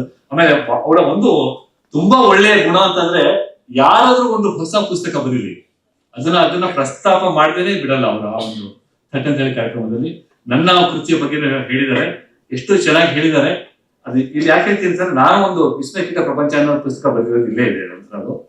ಇದಕ್ಕೆ ಒಂದು 5 ವರ್ಷಗಳ ಕಾಲ ನಾನು ನನ್ನ ಓನ್ ಫೋಟೋಗ್ರಫಿ ಮಾಡಿ ವಿಸ್ಮಯಕೀಟ ಪ್ರಪಂಚ ಅಂದ್ರೆ ರಾಜ್ಯ ಮತ್ತೆ ಹೊರ ರಾಜ್ಯಕ್ಕೆಲ್ಲ ಹೋಗಿ ಎಲ್ಲೆಲ್ಲಿ ಸಾಧ್ಯ ಆಗುತ್ತೋ ಅಲ್ಲಲ್ಲಿ, ಯಾಕಂದ್ರೆ ನಾನು ಕೀಟಶಾಸ್ತ್ರಜ್ಞ ಆಗಿರೋದ್ರಿಂದ ನಾನು ಫೋಟೋಗ್ರಫಿ ತರಬೇತಿ ಒಂದು 2-3 ದಿವಸ ಪಡ್ಕೊಂಡು ಇದೇ ತರ ನಾನು ಕೃತಿ ಬರಬೇಕು, ಕಾಫಿ ಟೇಬಲ್ ಬುಕ್ಕೇ ಬರ್ಬೇಕು ಅಂತ ಹೇಳಿ ನಾನು ಅದನ್ನ ಇಟ್ಕೊಂಡು ಬಂದಿದ್ದೆ. ಕೋವಿಡ್ ಇದರಿಂದ ಸ್ವಲ್ಪ ಮುಂದೂಡಲಾಯ್ತು, ಆಮೇಲೆ ಬಂತು. ಇನ್ನೊಂದು ಏನು ಅಂತಂದ್ರೆ ಹೆಮ್ಮೆಯ ವಿಷಯ, ಕರ್ನಾಟಕ ವಿಜ್ಞಾನ ತಂತ್ರಜ್ಞಾನ ಅಕಾಡೆಮಿಯ ಒಂದು ಅತ್ಯುತ್ತಮ ಕೃತಿ ಪ್ರಶಸ್ತಿ, ಶ್ರೇಷ್ಠ ಕೃತಿ ಪ್ರಶಸ್ತಿ ಇದಕ್ಕೆ ಬಂತು. ಇನ್ನೊಂದು ನನ್ನ ಜೊತೆಲೆ ತಗೊಂಡಿರೋರು doctor K N Ganesha sir. ಅವ್ರ ಜೊತೆಲಿ ಅವ್ರ ಶಿಷ್ಯ ನಾನು ತಗೊಂಡಿರೋದು ನನಗೆ ಹೆಮ್ಮೆ ಅನ್ಸುತ್ತೆ ಆ ಒಂದು ವರ್ಷಕ್ಕೆ. ಸೊ ಹಾಗೆ ಸರ್ ಒಂದು ಮಾತಾಡಿದ್ದಾರೆ, ಅದ್ರ ಬಗ್ಗೆ ಚಿಕ್ಕ ಒಂದು ವಿಡಿಯೋ ಇದೆ ಸರ್, ತಾವು ಹೇಳಿರೋದು. ಕನ್ನಡದಲ್ಲಿ ಹೊಸಾದ ಪುಸ್ತಕ ಪ್ರಕಟವಾಗಿದೆ ಅಂತ ಧ್ವನಿ ಮೇಲೆ ಇಲ್ಲ. ಈ ಪುಸ್ತಕವನ್ನ ಕೊಟ್ಟರೆ ನಿಜಕ್ಕೂ ಮಕ್ಕಳ ಪಾಲಿಗೆ ಹೊಸ ಜಗತ್ತನ್ನ ತೆರೆದ ಭಾಗ್ಯ ನಿಮಗೆ ದೊರೆಯುತ್ತೆ. ಆ ಕೀಟ ಪ್ರಪಂಚ ಡಾಕ್ಟರ್ ನೂರ್ ಸಮದ್ ಅಬ್ಬಲಗೆರೆ ಬರೆದಿರುವಂತ ಕೀಟಗಳು ಅಂದ್ರೆ ನಮಗೆ ಒಂದು 5-6 ಕೀಟಗಳ ಹೆಸರು ನೆನಪು ಬರ್ಬಹುದೇನೋ. ಒಂದು ಗೆಲ್ಲೆ, ಒಂದು ಸೊಳ್ಳೆ, ಒಂದು ನೊಣ, ಒಂದು ಜೀವ, ಚಿಟ್ಟೆ. ಅದಾದ್ಮೇಲೆ ಕೀಟಗಳು ಹೇಳಿಪ್ಪ ಅಂದ್ರೆ ಸ್ವಲ್ಪ ತನಕ್ಕೆ ಹೋಗಬೇಕಾಗುತ್ತೆ. ಆದ್ರೆ ಈ ಒಂದು ಪುಸ್ತಕದಲ್ಲಿ 100 ಕೀಟಗಳನ್ನ ಪರಿಚಯ ಮಾಡ್ಕೊಡ್ತಾರೆ. ಯಾವುದೋ ವಿದೇಶಿ ಕೀಟಗಳಲ್ಲ, ಇವೆಲ್ಲ ನಮ್ಮ ಕರ್ನಾಟಕದಲ್ಲೇ ಇರುವಂತಹ ಕೀಟಗಳು. ಪ್ರಯತ್ನ ಪಟ್ಟರೆ ಎಲ್ಲರೂ ನೋಡ್ಬೋದು ಅಂತ ಕಷ್ಟವೇ ಇಲ್ಲ. ಈ ಕೀಟಗಳ ಬಗ್ಗೆ ಸೊಗಸಾದ ಮಾಹಿತಿಯನ್ನ ಕುತೂಹಲ ಕೆರಳಿಸುವ ಹಾಗೆ ಕೊಡ್ತಾ ಹೋಗ್ತಾರೆ ನೂರ್ ಸಮದ್ ಅಬ್ಬಲಗೆರೆ ಅವರು.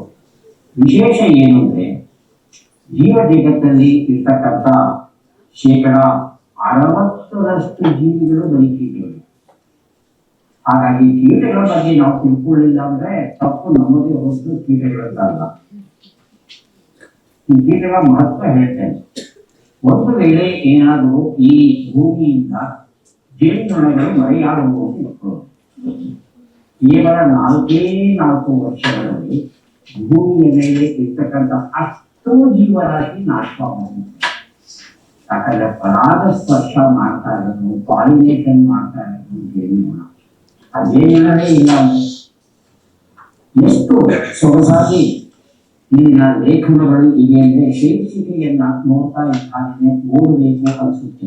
ಜೀರು ಕಪಾಲ ಮೋಕ್ಷ ಬೀರುವ ಜೀರು, ಬಾಂಬ್ ತಯಾರಿಸಿ ಶತ್ರುಗಳತ್ತ ಸ್ಫೋಟಿಸುವ ಜೀರುಂಡೆ, ಪಯೋನಿಯರ್ ಬಿಳಿ ಚಿಟ್ಟೆಯ ಪ್ರಣಯ ಪ್ರಸಂಗ, ಸಗಣಿಯೇ ಸರ್ವಸ್ವ ಎನ್ನುವ ಸಗಣಿ ಜೀರುಂಡೆ, ವ್ಯಕ್ತಿ ದೇಹ ವಜ್ರಕಾಯ ಕಾಂಡ ಕೊರಕಗಳು, ಸ್ಪ್ರಿಂಗಿನಂತೆ ಕುದಿಯುವ ಜಿಗಿ ಹುಳಗಳು. ಈ ಶೀರ್ಷಿಕೆಗಳನ್ನ ನೋಡ್ತಾ ಇದ್ದೇನೆ, ಇವುಗಳ ಬಗ್ಗೆ ಆಶ್ಚರ್ಯ ಆಗುತ್ತೆ. ಇಡೀ ಪುಸ್ತಕದಲ್ಲಿ ವರ್ಣಚಿತ್ರಗಳಿವೆ, ಕಾಗದದಲ್ಲಿ ಚಿತ್ರಿಸಿದ್ದಾರೆ. ಪ್ರತಿಯೊಂದು ಕೀಟದ ಚಿತ್ರವನ್ನ ನೋಡಬಹುದು. ಆ ಚಿತ್ರದ ಪಕ್ಕದಲ್ಲೇ ಸೊಗಸಾದ ಮಾಹಿತಿ ಇದೆ, ಆ ಮಾಹಿತಿಗಳನ್ನ ನೋಡಬಹುದು. ಇಲ್ಲಿ ಇರ್ತಕ್ಕಂಥ ಕೀಟಗಳ ಚಿತ್ರವನ್ನು ನೋಡದೆ ನಿಜಕ್ಕೂ ಬಹಳ ಖುಷಿ ಕೊಡುತ್ತೆ. ಇದು ಪುಸ್ತಕ 1. ಆಮೇಲೆ ನೂರ್ ಸಮದ್ ಅಬ್ಬಲಗೆರೆ ಅವರು ಪುಸ್ತಕ 2 ಬರೆಯೋದಕ್ಕೆ ಈಗಾಗಲೇ ಸಿದ್ಧತೆ ನಡೆಸಿದ್ದಾರೆ ಅನ್ನೋದು ನಮಗೆ ಗೊತ್ತಾಗುತ್ತೆ. ಅಷ್ಟೊಂದು ಕೀಟಗಳಿದೆಯಾ ಅಂದ್ರೆ ಈಗಾಗಲೇ ಹೇಳಿದ್ದೇನೆ, 60% ಜೀವಿಗಳು ಬದುಕಿವೆ. ಹಾಗಾಗಿ ಕೀಟಗಳ ಜೀವನ ಚರಿತ್ರೆಯನ್ನ ಹೆಸರನ್ನ ತಿಳ್ಕೊಳ್ಳೋದ್ರಲ್ಲಿ ಈ ಜೀವಮಾನ ಸಾಲು ಅಷ್ಟು ಕೀಟಗಳಿವೆ. ಡಾಕ್ಟರ್ ನೂರ್ ಸಮದ್ ಅಬ್ಬಲಗೆರೆ ಅವರನ್ನ ಅಭಿನಂದಿಸ್ತಾ ಅವರ ಮುಂದಿನ ಪುಸ್ತಕಕ್ಕೆ ನಾಳೆಲ್ಲ ಕಾಯೋಣ. ಈಗ ಕಾರ್ಯಕ್ರಮವನ್ನ ಆರಂಭಿಸ್ತಾ ಇದ್ದೇವೆ. ಕೃಷಿಯಲ್ಲಿ ಒಂದು ಕೀಟದ ಬಗ್ಗೆ ಆಗಿರ್ಬೋದು, ಅಂದ್ರೆ ಒಂದು ಬೆಳೆಗೆ ಹಾನಿ ಮಾಡುವಂತಹ ಒಂದು ಕೀಟ ಇದೆ. ಅಂದ್ರೆ ಬೆಳೆಯ ಆರೋಗ್ಯದ ಬಗ್ಗೆ, ಯಾವುದೇ ಒಂದು ಬೆಳೆಗೆ ರೋಗ ಮತ್ತೆ ಕೀಟ ಬಾಧೆ ತಪ್ಪಿದ್ದಲ್ಲ. ಆದ್ರೆ ಆ ಒಂದು ಕೀಟದ ಬಗ್ಗೆ ನಾವು ಸಾಕಷ್ಟು ಮಾಹಿತಿಯನ್ನ ಸಂಗ್ರಹಣೆ ಮಾಡಬೇಕು. ಅಂತಂದ್ರೆ ಒಂದು ಕೀಟ, ಒಂದು ಕಾಂಡಕೊರಕ ಹುಳು ಅಂತ ಇಟ್ಕೊಳ್ಳಿ, ಭತ್ತಕ್ಕೆ ಹಾನಿ ಮಾಡುವಂತಹ ಒಂದು ಕಾಂಡಕೊರಕ ಹುಳು. ಸೊ ಆ ಹುಳುವಿನ ಒಂದು ಜೀವನ ಚಕ್ರವನ್ನ ನಾವು ಅರ್ಥ ಮಾಡ್ಕೋಬೇಕು. ಅಂದ್ರೆ ಆ ಹುಳು ಎಲ್ಲಿ ಮೊಟ್ಟೆ ಇಡುತ್ತೆ, ಯಾವಾಗ ಮೊಟ್ಟೆ ಇಡುತ್ತೆ. ಯಾಕಂದ್ರೆ ಅದು ಬರವಣಿಗೆ ತರಬೇಕು ಅಂತಂದ್ರೆ, ಇನ್ನೊಬ್ರಿಗೆ ಹೇಳ್ಬೇಕು ಅಂತಂದ್ರೆ ಎಲ್ಲಿ ಮೊಟ್ಟೆ ಇಡುತ್ತೆ, ಯಾವ ಸಮಯದಲ್ಲಿ ಮೊಟ್ಟೆ ಇಡುತ್ತೆ, ಆಮೇಲೆ ಆ ಮೊಟ್ಟೆಯಿಂದ ಮರಿ ಹುಳು, ಲಾರ್ವಾ ಅಂತ ಕರಿತೀವಿ ನಾವು. ಆ ಮೊಟ್ಟೆಯಿಂದ ಮರಿ ಹುಳು ಎಷ್ಟು ದಿನದ ನಂತರ ಹೊರಗಡೆ ಬರುತ್ತೆ, ಆಮೇಲೆ ಅದರ ಆಹಾರ ಏನು. ಕೆಲವೊಂದು ಹುಳುಗಳು ಏನ್ ಮಾಡ್ತವೆ, ಮರಿ ಹುಳುಗಳು ಸಾವಯವ ಅಂಶವನ್ನ ನೆಲದಲ್ಲಿ ತಿಂತವೆ. ಕೆಲವೊಂದು ಬೆಳೆಗೆ ನೇರವಾಗಿ ಎಲೆ ಅಥವಾ ಹೂವು ಅಥವಾ ಕಾಯಿಯನ್ನ ಕೊರೆದು ತಿನ್ನುವಂಥದ್ದು ಇರ್ತಾರೆ. ಸೊ ಅದರ ಒಂದು ಆಹಾರ ಏನಿದೆ ಅದು ನೋಡ್ಕೋಬೇಕು ನಾವು. ಆಮೇಲೆ ಅದು ಕೋಶಾವಸ್ಥೆ ಅಂತ ಹೇಳ್ತೀವಿ ನಾವು, ಅಂದ್ರೆ ಪ್ಯೂಪಲ್ ಸ್ಟೇಜ್, ಅಲ್ಲಿ ಆಹಾರ ಸೀಸ್ ಆಗುತ್ತೆ, ಆಮೇಲೆ ತಿನ್ನೋದಿಲ್ಲ, ಕೋಶಾವಸ್ಥೆಗೆ ಹೋಗುತ್ತೆ. ಸೊ ಅದು ಎಷ್ಟು ದಿನ ಇರುತ್ತೆ, ಆಮೇಲೆ ಅದರಿಂದ ಪ್ರೌಢಾವಸ್ಥೆಯಾಗಿ ಬರುವಂತಹ ಕೀಟ ಯಾವುದು, ಎಷ್ಟು ಸಮಯ ತಗೊಳುತ್ತೆ, ಆಮೇಲೆ ಅದು ಮತ್ತೆ ಮುಂದುವರೆದು ಹಾನಿ ಮಾಡುವಂಥದ್ದು ಅಥವಾ ಅದರ ಒಂದು ಸಂತಾನೋತ್ಪತ್ತಿಯನ್ನು ಬೆಳೆಸೋದು ಹೇಗೆ ಪರಿಸರದಲ್ಲಿ. ಸೊ ಅದು ಇಷ್ಟುವನ್ನು ನಾವು ಅಧ್ಯಯನ ಮಾಡ್ಕೋಬೇಕಾಗುತ್ತೆ. ಸೊ ಅದನ್ನ ಅಷ್ಟು ಅಧ್ಯಯನ ಮಾಡಿಕೊಂಡು ನಾವು ಒಂದ್ ಕಡೆ ಬೆಳೆಯನ್ನ ಸಂರಕ್ಷಣೆ ಮಾಡೋದು, ಇನ್ನೊಂದ್ ಕಡೆ ನೀವು ಬರವಣಿಗೆ ಆಗಿದ್ರೆ ಇದಿಷ್ಟು ಮಾಹಿತಿಯನ್ನ ಒಂದು ಬರಹ ರೂಪದಲ್ಲಿ ಅಥವಾ ಒಂದು ಲೇಖನ ರೂಪದಲ್ಲಿ ತರೋದಕ್ಕೆ ಅದು ಪೂರಕವಾಗಿರುತ್ತೆ. ಸೊ ಹೀಗೆ ಇರುತ್ತೆ ಲೇಖನ ಬರೆಯೋದಾಗಿರ್ಬೋದು ಅಥವಾ ಪರಿಸರದಲ್ಲಿ ಪರಿಣಾಮ ಬೀರುವಂತಹದನ್ನ ನಾವು ಅಧ್ಯಯನ ಮಾಡೋದಕ್ಕೆ ನಾವು ಯಾವ್ಯಾವ ಅಂಶವನ್ನ ನಾವು ಆ ಒಂದು ಮಾಹಿತಿಯನ್ನ ಪಡ್ಕೊಳ್ಬೇಕು. ಅಂದ್ರೆ ಅದನ್ನ ಮತ್ತೆ ನಾವು ಇನ್ನೊಬ್ಬರಿಗೆ ಅದನ್ನ ಸಂವಹನ ಮಾಡೋದಕ್ಕೆ, ಅದನ್ನ ಹೇಳ್ಕೊಡೋದಕ್ಕೆ ಅಂತ.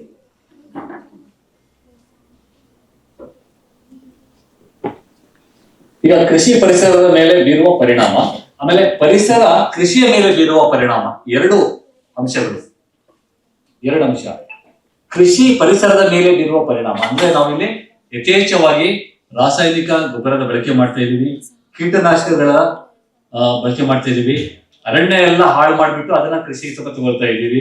ಸೊ ಇದೆಲ್ಲ ನಾವು ಮಾಡ್ತಿರೋಂಥದ್ದು ಅಂದ್ರೆ ಕೃಷಿಯ ಪರಿಸರದ ಮೇಲೆ ನಾವು ಕೊಡದಂತ ಏನೋ ಸಮಸ್ಯೆಗಳು, ಅದನ್ನ ನಾವು ಹಾಳು ಮಾಡ್ತಂಥದ್ದು ಅಥವಾ ಅದನ್ನು ನಾವು ಏನೋ ಎಕ್ಸ್ಪ್ಲಾಯಿಟೇಷನ್ ಅಂತ ಕರಿತೀವಿ, ನಾವು ಶೋಷಣೆ ಮಾಡ್ತಿರೋಂಥದ್ದು ಆಗುತ್ತೆ ಒಂದ್ ಕಡೆ. ಸೊ ಹಾಗೆ ಇನ್ನೊಂದು ನಾನು ಹೇಳಿದೆ, ಪರಿಸರ ಕೃಷಿಯ ಮೇಲೆ ಬೀರುವ ಪರಿಣಾಮ. ಪರಿಸರ ಕೃಷಿಯ ಮೇಲೆ ಅವಾಗ ಏನಾಗುತ್ತೆ, ನಮಗೆ ಮಳೆಯ ಕೊರತೆ, ಬರ, ಅತಿವೃಷ್ಟಿ ಅನಾವೃಷ್ಟಿ ಆಗ್ಬಿಟ್ಟು ಏನು ಸಿಗೋದಿಲ್ಲ. ಸೊ ಇದು ಎರಡು ವ್ಯತಿರಿಕ್ತವಾದ ಪರಿಣಾಮವನ್ನು ಬೀರುವಂಥದ್ದು. ಒಂದು ಕೃಷಿ ಪರಿಸರದ ಮೇಲೆ ಬೀರುವ ಪರಿಣಾಮ, ಪರಿಸರ ಕೃಷಿಯ ಮೇಲೆ ಬೀರುವ ಪರಿಣಾಮ. ನಾವು ಅದಕ್ಕೆ ಪರಿಣಾಮ ಕೊಟ್ರೆ ಅದು ಆಟೋಮೆಟಿಕಲಿ ನಮಗೆ ಏನ್ ಪರಿಣಾಮ ಕೊಡುತ್ತೋ ಅದು ಕೊಟ್ಟೆ ಕೊಡುತ್ತೆ. ಸೊ ಅದನ್ನ ನಮ್ಗೆ ಚೆನ್ನಾಗಿ ಗೊತ್ತೇ ಇದೆ ಪ್ರಕೃತಿ ವಿಕೋಪ ಹೇಗಿರುತ್ತೆ ಅಂತ. ಸೊ ಇಲ್ಲಿ ಈಗ ಕೃಷಿ ಪರಿಸರ ಸಂಬಂಧ ಅಗತ್ಯ ಏನಿದೆ ಅಂತ ಹೇಳಿ ನಮ್ಗೆ. ಸೊ ರೈತರಿಗೆ ಒಂದು ಹೊಸ ತಂತ್ರಜ್ಞಾನಗಳು ಬರುತ್ತೆ ಕೃಷಿಯಲ್ಲಿ, ಅದನ್ನ ನಾವು ಸರ್ಕಾರದಿಂದ ಬರುವಂತಹ ಯೋಜನೆಗಳನ್ನ ಅನುಷ್ಠಾನ ಮಾಡಬೇಕು. ಕೃಷಿ ವಿಶ್ವವಿದ್ಯಾಲಯಗಳಿಂದ ಬಂದಂತಹ ಸಂಶೋಧನೆಗಳನ್ನ ನಾವು ಜನರಿಗೆ, ರೈತರಿಗೆ, ಸಾರ್ವಜನಿಕರಿಗೆ ಮತ್ತು ರೈತರಿಗೆ ಅದನ್ನು ನಾವು ತಲುಪಿಸಬೇಕು. ಮತ್ತೆ ಪರಿಸರ ಸ್ನೇಹಿ ಕೃಷಿ ಪದ್ಧತಿಗಳನ್ನ ಅಳವಡಿಸಿಕೊಳ್ಳೋದ್ರ ಬಗ್ಗೆ ನಾವು ಅವರಿಗೆ ಅಂದ್ರೆ ಯಾವ್ಯಾವ ತಂತ್ರಜ್ಞಾನ ಹೇಗೆ ಬರುತ್ತೆ ಅದು ಪರಿಸರ ಸ್ನೇಹಿ ಆಗಿರ್ಬೇಕು. ಅಂದ್ರೆ ನಾನು ಹೇಳಿದೆ ಈಗಾಗಲೇ, ಅದ್ರ ಮೇಲೆ ವ್ಯತಿರಿಕ್ತ ಪರಿಣಾಮ ಬೀರುವಂತದ್ದಲ್ಲ. ಸೊ ಅದರ ಬಗ್ಗೆ ಮಾಹಿತಿಯನ್ನು ಕೊಡ್ಬೇಕಾಗುತ್ತೆ. ಹಾಗೆ ಸರ್ಕಾರದ ಯೋಜನೆಗಳನ್ನ ಸರಿಯಾಗಿ ತಲುಪಿಸಲು ನಾವು ಹೇಳಿದೆ ಇಷ್ಟನ್ನು ಸಹ ನಾವು ಒಂದು ತರಬೇತಿಗಳ ಮೂಲಕ ಅಥವಾ ಲೇಖನದ ಮೂಲಕ ಹಾಗೂ ನಮ್ಮ ದೃಶ್ಯ ಮಾಧ್ಯಮ, ಶ್ರವಣ ಮಾಧ್ಯಮ ಏನಿದೆ, ಸೊ ಇದ್ರ ಮೂಲಕ ಸಹ ನಾವು ಅವರಿಗೆ ಸದ್ಬಳಕೆ ಮಾಡಿಕೊಳ್ಳುವ, ಸರಿಯಾದ ರೀತಿಯಲ್ಲಿ ಬಳಕೆ ಮಾಡಿಕೊಳ್ಳೋದು, ಸಮಯಕ್ಕೆ ಪೂರಕವಾಗಿರುವಂತಹದ್ದು, ಆಯಾ ಸಮಯಕ್ಕೆ ಏನೇನು ಬೇಕೋ ಆ ರೀತಿಯ ನಾವು ಅದನ್ನ ಮಾಹಿತಿಯನ್ನ ನೀಡಬೇಕಾಗುತ್ತೆ. ಸೊ ಆ ಒಂದು ಸಂವಹನ ಸರಿಯಾಗಿ ಇಲ್ಲದೆ ಇದ್ರೆ ಏನಾಗುತ್ತೆ ಅಂತ ತಪ್ಪು ಮಾಹಿತಿ ಹೋಗುತ್ತೆ. ಸರಿ ಬಳಕೆ ಮಾಡ್ಕೊಳ್ತಾ ಇದ್ರೆ ಎಲ್ಲ ವ್ಯತಿರಿಕ್ತ ಪರಿಣಾಮವನ್ನ ಬೀಳ್ತಾ ಇರುತ್ತೆ. ಪರಿಸರದ ಒಂದ್ಸಗೆ ಎಲ್ಲ ಹಾನಿ ಉಂಟು ಮಾಡ್ತಾ ಹೋಗುತ್ತೆ. ಯಾವುದೇ ಒಂದು ಕೀಟನಾಶಕ ಬಂದರೂ ಸಹ ಅಷ್ಟೇ, ಆ ಕೀಟನಾಶಕ ಸುಮ್ಮನೆ ಏನೋ ಒಂದು ಸಂಸ್ಥೆ ತಯಾರಿಸ್ತಾ ಇದೆ ಅಂತಂದ್ರೆ ಸುಮ್ಮನೆ ತಯಾರಿಸ್ತಾ ಇದಿಲ್ಲ. ಅದು ಅಂದ್ರೆ ಪರಿಸರದ ಮೇಲೆ ಏನು ವ್ಯತಿರಿಕ್ತ ಪರಿಣಾಮ ಬೀಳ್ತಾ ಇದೆ ಅಂತ ಹೇಳಿ. ಈಗ ಉದಾಹರಣೆಗೆ ಹೇಳ್ಬೇಕು ಅಂತಂದ್ರೆ ಬಿಟಿ ಬದನೆ ಇದೆಲ್ಲ ಕೇಳಿದೀವಿ ನಾವು. ಬ್ಯಾಸಿಲಸ್ ಥುರಿಂಜಿಯೆನ್ಸಿಸ್ ಅನ್ನೋದು ಒಂದು ದುಂಡಾಣು. ಆ ದಂಡಾಣು ಏನು ಕೀಟನಾಶಕ ಅಥವಾ ಇತರೆ ರಾಸಾಯನಿಕಗಳನ್ನ ಬಳಕೆ ಮಾಡೋದು ಬೇಡ, ಜೈವಿಕವಾಗಿ ನಿಯಂತ್ರಣ ಮಾಡಬೇಕು ಅಂತ ಹೇಳಿದಾಗ ನಾವು ಇಂತಹ ಒಂದು ಟ್ರಾನ್ಸ್ಜೆನಿಕ್ ಪ್ಲಾಂಟ್ಸ್ ಅಂತ ಕರಿತೀವಿ ನಾವು. ಇಂತಹ ಒಂದು ತಂತ್ರಜ್ಞಾನ ಬಳಸ್ಕೊಂಡು ಬಿಟಿ ಬದನೆ, ಬಿಟಿ ಕಾಟನ್, ಬಿಟಿ ಮೆಕ್ಕೆಜೋಳ ಇದೆಲ್ಲ ಬಂತು. ಹಾಗಿದ್ದಾಗ ಜನರಲ್ಲಿ ಒಂದು ಆತಂಕ ಮೂಡಿಸ್ತು. ಇದು ಒಂದು ಸೂಕ್ಷ್ಮಾಣು ಜೀವಿ ಅಲ್ವಾ, ಅದನ್ನ ನಾವು ಬಳಕೆ ಮಾಡ್ಕೊಂಡಾಗ ನಮ್ಮ ಆರೋಗ್ಯದ ಮೇಲೆ ಯಾವ ರೀತಿಯಾದಂತಹ ವ್ಯತಿರಿಕ್ತ ಪರಿಣಾಮ ಬೀರಬಹುದು ಅನ್ನೋದು. ಸೊ ಅದ್ರ ಬಗ್ಗೆ ಸಾಕಷ್ಟು ವರ್ಷ ಚರ್ಚೆ ನಡೀತಾ ಇದೆ, ಇನ್ನೂ ನಡೀತಾನೇ ಇದೆ. ಅದು ತುಂಬಾ ಸೇಫ್ ಆಗಿದೆ, ಏನು ತೊಂದರೆ ಇಲ್ಲ, ಅದು ಅಪಾಯ ಇಲ್ಲ ಅಂತ ಹೇಳಿದ್ರು ಸಹ ಮನುಷ್ಯರು ಅದನ್ನ ಸ್ವೀಕರಿಸೋದು ಅಷ್ಟು ಸುಲಭವಾಗಿ ಅಲ್ಲ. ಯಾಕಂದ್ರೆ ಇದು ಸೂಕ್ಷ್ಮಾಣು ಜೀವಿ ಅಂತ ನೀವು ಯಾವಾಗ ಹೇಳಿದ್ರಿ, ಸೊ ಅವಾಗಿಂದ ಅದು ಆತಂಕದಲ್ಲಿ ಇದೆ. ಈಗ ಇದೆಲ್ಲ ನಾನು ಇವಾಗ ಹೇಳಿದ್ದೀನಿ. ನಾನು ಈಗ ಪಾರಂಪರಿಕ ಮಾಧ್ಯಮ ಅಂತಂದ್ರೆ ಈಗ ರೇಡಿಯೋ, ಆಕಾಶ, ಹಳೆ ಇದು ಮಾಡಿದಾಗ ನಾವು ಯಾವ ರೀತಿ ನಾವು ಸಂವಹನೆ ಮಾಡ್ತಾ ಇದ್ವಿ, ರೇಡಿಯೋ ಮುಖಾಂತರ ಕೃಷಿ ರಂಗ, ಕೃಷಿ ವಿಶ್ವವಿದ್ಯಾಲಯಗಳಲ್ಲಿ ಇವಾಗಲೂ ಸಹ ಬಾನುಲಿ ಕೇಂದ್ರಗಳಿದ್ದಾವೆ. ನಾವು ಆಕಾಶವಾಣಿಯಲ್ಲಿ ನಮ್ಮ ಕೃಷಿ ಇಲಾಖೆ ವತಿಯಿಂದ ವರ್ಷಕ್ಕೆ 26 ಕಾರ್ಯಕ್ರಮಗಳು ಕೊಡ್ತೀವಿ ಮೇಡಮ್. ನಾವು 26 ಕಾರ್ಯಕ್ರಮಗಳು ಕೃಷಿ ಇಲಾಖೆ ಪ್ರಾಯೋಜಿತ ಕಾರ್ಯಕ್ರಮ, ಅದು ಕೃಷಿ ರಂಗ ಅಂತ. ಆಕಾಶವಾಣಿಯಲ್ಲಿ ನಾವು ಕೇವಲ ಕೃಷಿ ಇಲಾಖೆ ಮಾತ್ರ ತಗೋತಾ ಇಲ್ಲ, ಇಲ್ಲಿ ಕೃಷಿ ಮತ್ತು ಅದರ ಸಂಬಂಧಿತ ಸಮನ್ವಯ ಇಲಾಖೆಗಳಿದ್ದಾವೆ. ರೇಷ್ಮೆ ಇರ್ಬೋದು, ತೋಟಗಾರಿಕೆ ಇರ್ಬೋದು, ಮೀನುಗಾರಿಕೆ ಇರ್ಬೋದು, ಪಶು ಸಂಗೋಪನೆ ಇರ್ಬೋದು, ಇವು ಎಲ್ಲ ಸೂಕ್ತವಾದ ಸಂಪನ್ಮೂಲ ವ್ಯಕ್ತಿಗಳನ್ನ ನಾವು ಗುರುತಿಸಿ ಅವರಿಗೆ ಆ ಒಂದು ವಿಷಯವನ್ನ ಯಾವ್ಯಾವ ರೀತಿ ತಗೊಂಡು ಆ ಒಂದು ಎಲ್ಲ ಪೂರಕವಾಗಿ ರೈತರಿಗೆ ಎಲ್ಲಾ ಇಲಾಖೆಗಳ ಮುಖಾಂತರ ಕೃಷಿ ಇಲಾಖೆ ಒಂದು ಪ್ರಾಯೋಜಿತ ಕಾರ್ಯಕ್ರಮ ಮಾಡಿ ಆ ಒಂದು ಮಾಹಿತಿಯನ್ನ ಒದಗಿಸ್ತಾ ಇದೆ. ಯಾವ ಯಾವ ಭಾಗಕ್ಕೆ ಏನೇನ್ ಬೇಕೋ ಆ ಒಂದು ಸದ್ಬಳಕೆಯನ್ನು ಮಾಡ್ಕೊಳ್ಳೋದಕ್ಕೆ ಇದು ಪೂರಕವಾಗಿರುತ್ತೆ. ಹಾಗೆ ದಿನಪತ್ರಿಕೆಗಳು, ನಿಯತಕಾಲಿಕೆಗಳಲ್ಲಂತೂ ಆರ್ಟಿಕಲ್ಸ್ ಅವೆಲ್ಲ ಬರ್ತಾನೆ ಇದ್ದಾವೆ. ದೂರದರ್ಶನ ಮುಖಾಂತರ ನಮ್ಮ ಕೃಷಿ ಇಲಾಖೆಯಿಂದ ನೇಗಿಲ ಯೋಗಿ ಅನ್ನೋ ಒಂದು ಕಾರ್ಯಕ್ರಮ ಮೂಡ್ ಬರ್ತಾ ಇದೆ. ಅಂದ್ರೆ ನೇಗಿಲ ಯೋಗಿ ಅಂತಂದ್ರೆ ನಾವೇನ್ ಮಾಡ್ತೀವಿ ಅಂತಂದ್ರೆ, ದೂರದರ್ಶನ ತಂಡದ ಜೊತೆಯಲ್ಲಿ ನಾನು ಆಸ್ ಎನ್ ಆಂಕರ್ ಅಂತಂದ್ರೆ ನಿರೂಪಕನಾಗಿ ಬೇರೆ ಬೇರೆ ಕೃಷಿ ವಿಶ್ವವಿದ್ಯಾಲಯಗಳ ವಿಜ್ಞಾನಿಗಳಿಗೆ ಸಂಪನ್ಮೂಲ ವ್ಯಕ್ತಿಗಳಾಗಿ ಅಥವಾ ಪರಿಣಿತ ಪ್ರಗತಿಪರ ರೈತ ಅವನೇನೋ ವಿಶೇಷ ಸಾಧನೆ ಮಾಡಿದ್ರೆ ಆ ಒಂದು ಸಂಶೋಧನೆ ಕೇವಲ ಲ್ಯಾಬ್ ಟು ಲ್ಯಾಂಡ್ ಅಷ್ಟೇ ಅಲ್ಲ, ಇಲ್ಲಿ ಲ್ಯಾಂಡ್ ಟು ಲ್ಯಾಬ್ ಸಹ ಹೋಗ್ಬೇಕಾಗಿದೆ. ಕೆಲವೊಂದು ಮಾಹಿತಿ ಇನ್ನೂ ಹೋಗ್ಬೇಕಾಗಿದೆ ಸಂಶೋಧನೆ ಮಾಡೋದಕ್ಕೆ. ರೈತನಲ್ಲೂ ಸಹ ಇನ್ನೂ ಅಂತ ಒಂದು ಸಂಶೋಧನೆ ಆ ಒಂದು ಸ್ಥಳೀಯವಾಗಿ ರೈತ ಅಳವಡಿಸ್ಕೊಂಡಿದ್ದಾನೆ. ಅಂತಹ ಸಂಶೋಧನೆಗಳು ಸಹ ಮತ್ತು ಈ ಎಲ್ಲ ಕೃಷಿ ವಿಶ್ವವಿದ್ಯಾಲಯಗಳು ಬರಬೇಕಾಗಿದೆ. ಅದರ ಮುಖಾಂತರ ಮತ್ತೆ ಲ್ಯಾಂಡಿಗೆ ಅದನ್ನ ಪರಿಶೀಲಿಸಿ ಹೋಗ್ಬೇಕಾಗಿದೆ.